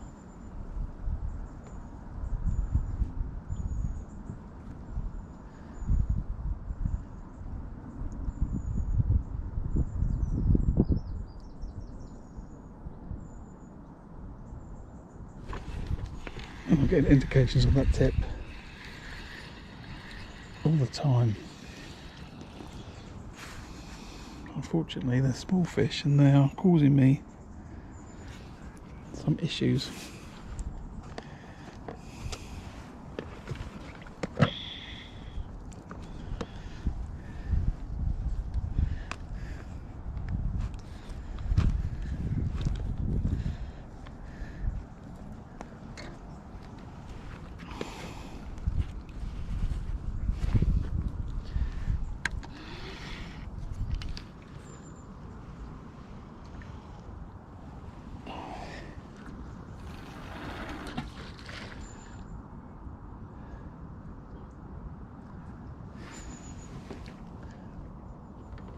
Right, now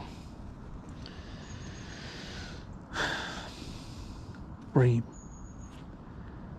bream, bream, not roach, not bream, not the little one, bream.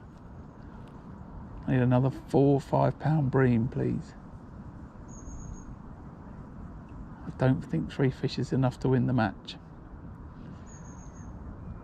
Or a big perch, or a chub, or a barber or a carp, I don't mind. Not these little roach. Let a bream get hold of that bait, please.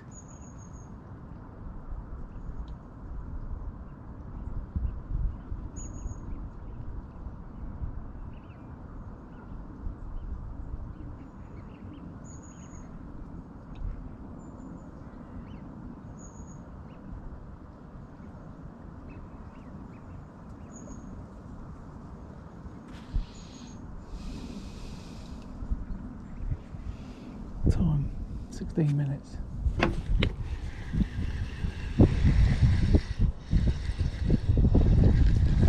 Silverfish came off again.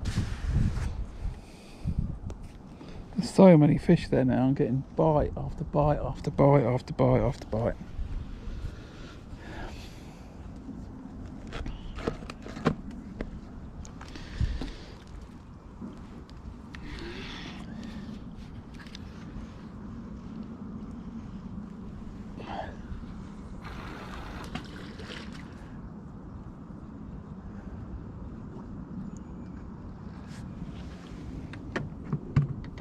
What's the tip, son?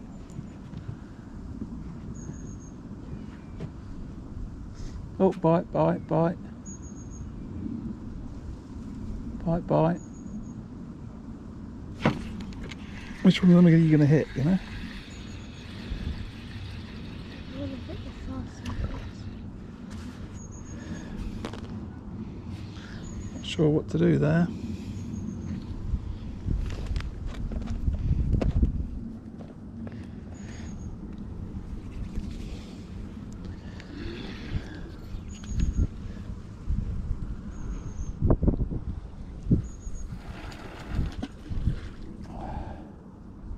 So you feel it down to the bottom, and then doof, and then just back like that to make the bow.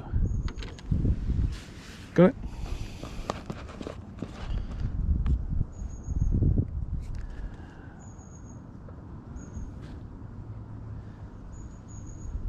You tell me which bite you're going to hit.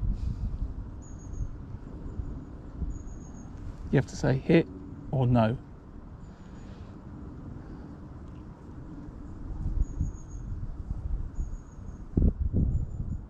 Now, what have they stopped?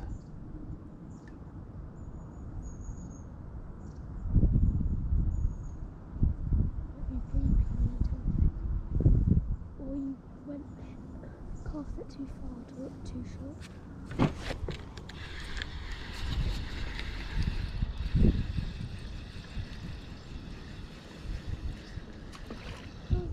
I thought that was on. I was convinced that was on in my mind. You can't hit a bite.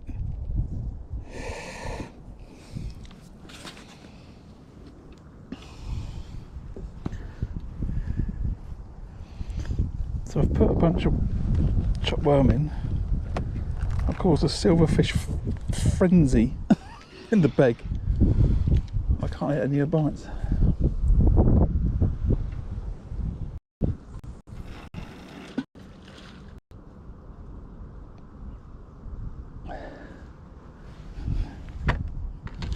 Okay, son, you got to tell me now when you get see the bites. You got to say hit or don't hit.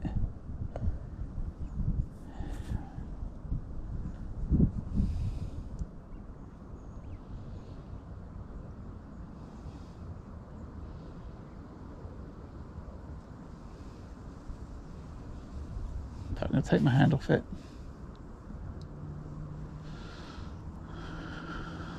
Just give that time for that bream to come along and get that worm and bend that rod over.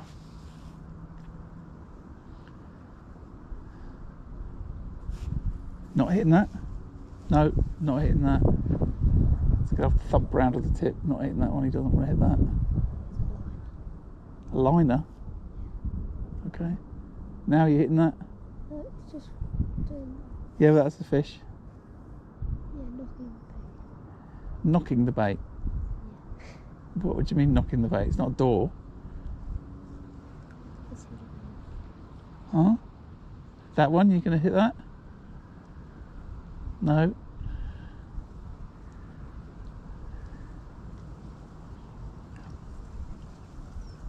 That one? That one? Yeah. That one? No.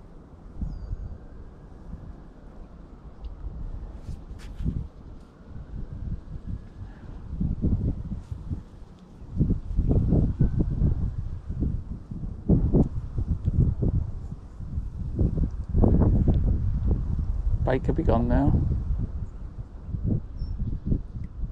That one? No.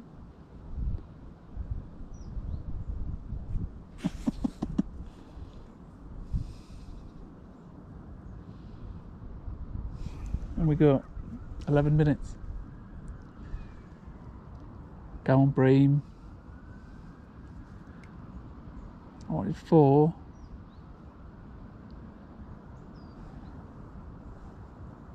I want 1 more. That one? No, still not going to hit any of these bites. That could have been a half a pound roach. There's also the flow, isn't it? I think.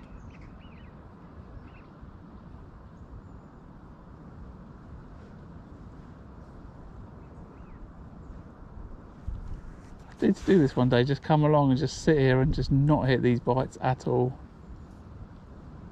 If there's a fish that actually it's just going to hook itself. Huh? It's going to hook itself.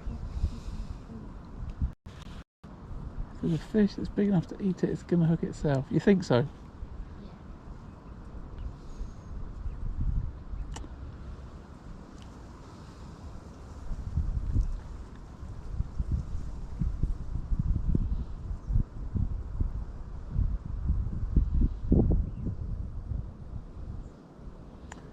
What if it's a little perch and it's swallowed it already? Well, it isn't a very small fish. Hmm? It isn't very smart. Yeah, but what if that's what's happened?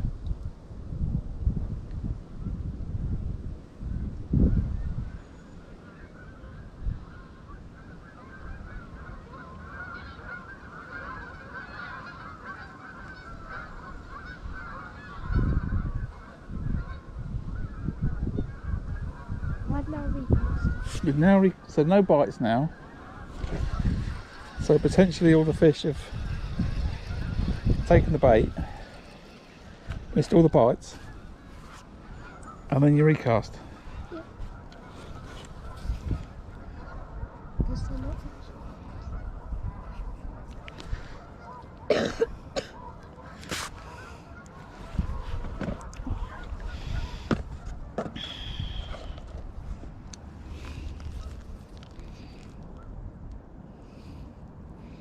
I'd make that a lot smaller. Trying to catch a bream, aren't I? Right, this might be it. Last cast, or 2 casts. It's 22 minutes past 2. Match finishes at 2:30. 8. Yeah, 8 minutes. 1 cast, maybe 2.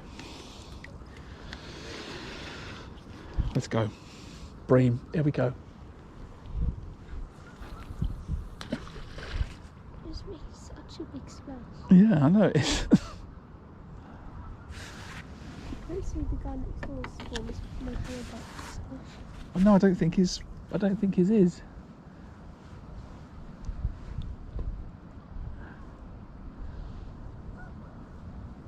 Am I still saying it or are you doing it? I'm in the hands of the gods here. I want the tip to just go doof, doof. That's what I'm looking for. I want a bite right now as if it was Gold Valley and I've hooked a £10 carp on the bottom and the tip's just going to sit there and go yeah. That's what I want right now.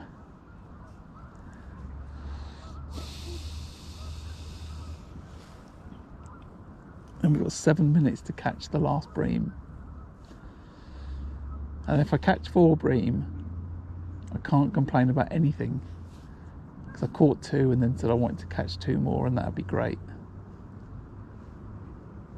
You could still complain about the rain. I think we've done, you know, even if we hadn't caught any bream today, we've still caught some silvers. I think maybe we could have caught more on the pole, but I didn't plumb it up properly, and I think the problem here is the pole line. The current is still coming across. Actually, if you wanted to fish the pole, we should have just fished the pole shorter. Bubble just came up there. What about that for a bite? Is that not right? Didn't look. No? Didn't look. Right.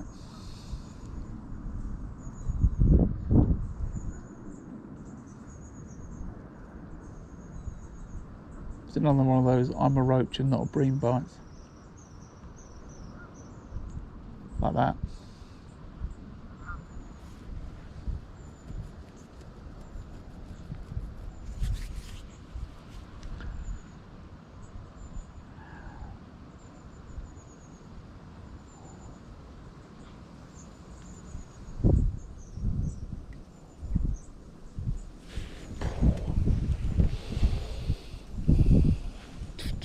Five minutes.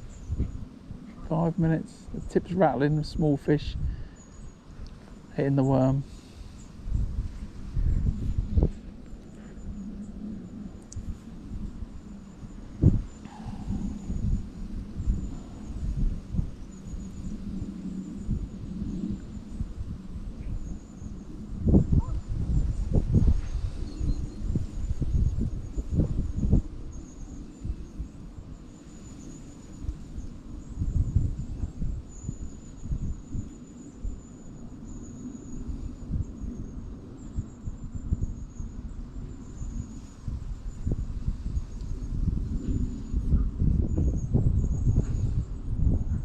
Bream's back. Hmm? The bream just came back. Oh, they're swimming around, having a look at them.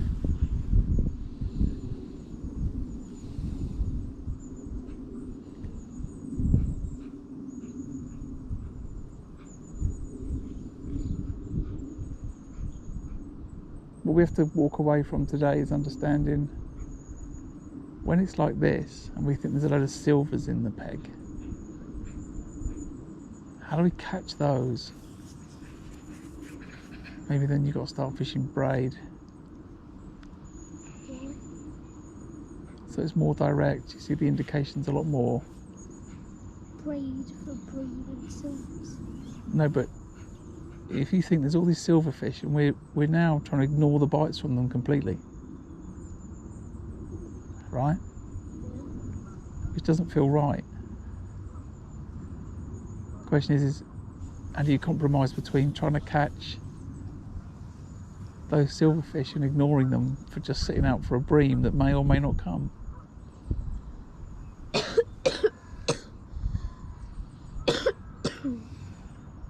You know? Yeah. Is there a way that we could have fished for those silvers that would have been effective?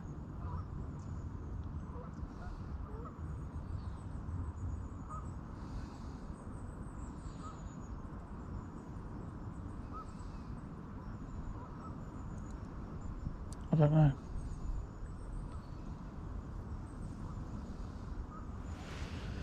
I don't know, but we've got 3 minutes left, so I'm going to bring it in.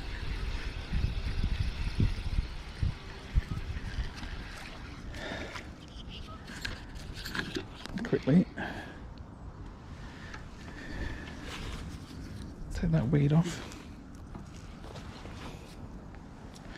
Halve that worm. Got some silvers. Try and end on a fish, I don't care how big it is.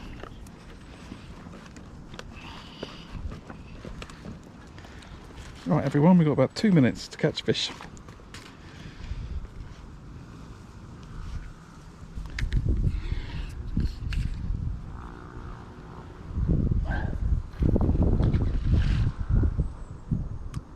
So I'm going to have to hit any bite I get now, alright?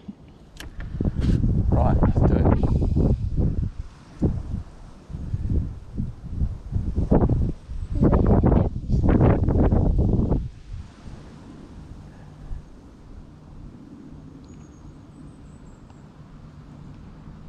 Can you look at the time on my phone, please?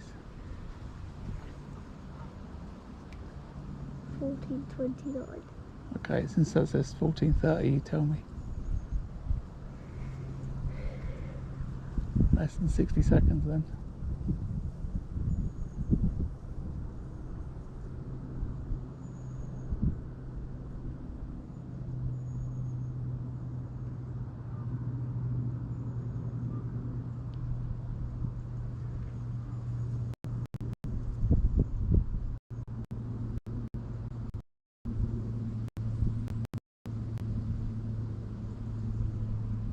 Start striking.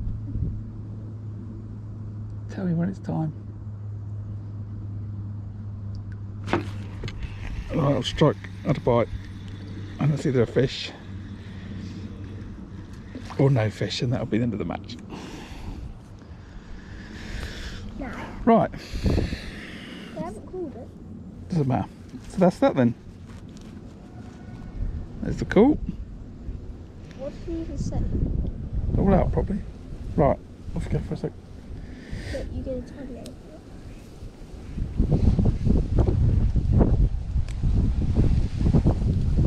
So I don't know how I've done. Just to do a little summary, end of the match type stuff. I've drawn peg 18 on the upper moors today. I was told it was favoured for bream. I know they catch bream up this area, but I've never seen the pegs and I don't really know how to approach them. I fished a 60-gram feeder, about just over I don't know, maybe near towards halfway across the river actually. In the flow, but it's not the fastest flow.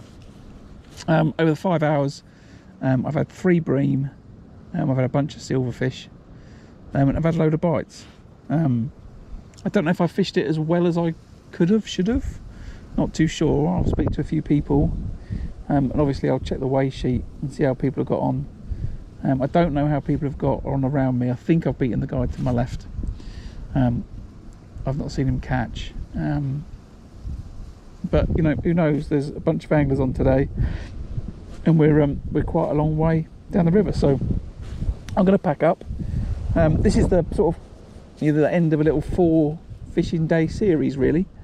I fished a peg further down to understand how to try and catch fish in these sorts of conditions, and then I've drawn a peg that was completely different and I've fished the feeder all day long. But I think that was the right choice in these pegs, and we'll see how I get on later on. I'll post the weigh sheet on, and as ever, if you're watching the stream, thanks for watching. I appreciate that. If you're not subscribed, if you can hit that subscribe button, I really appreciate that too. That would be great. So thanks for watching, and we'll see how we're doing. Catch you on the next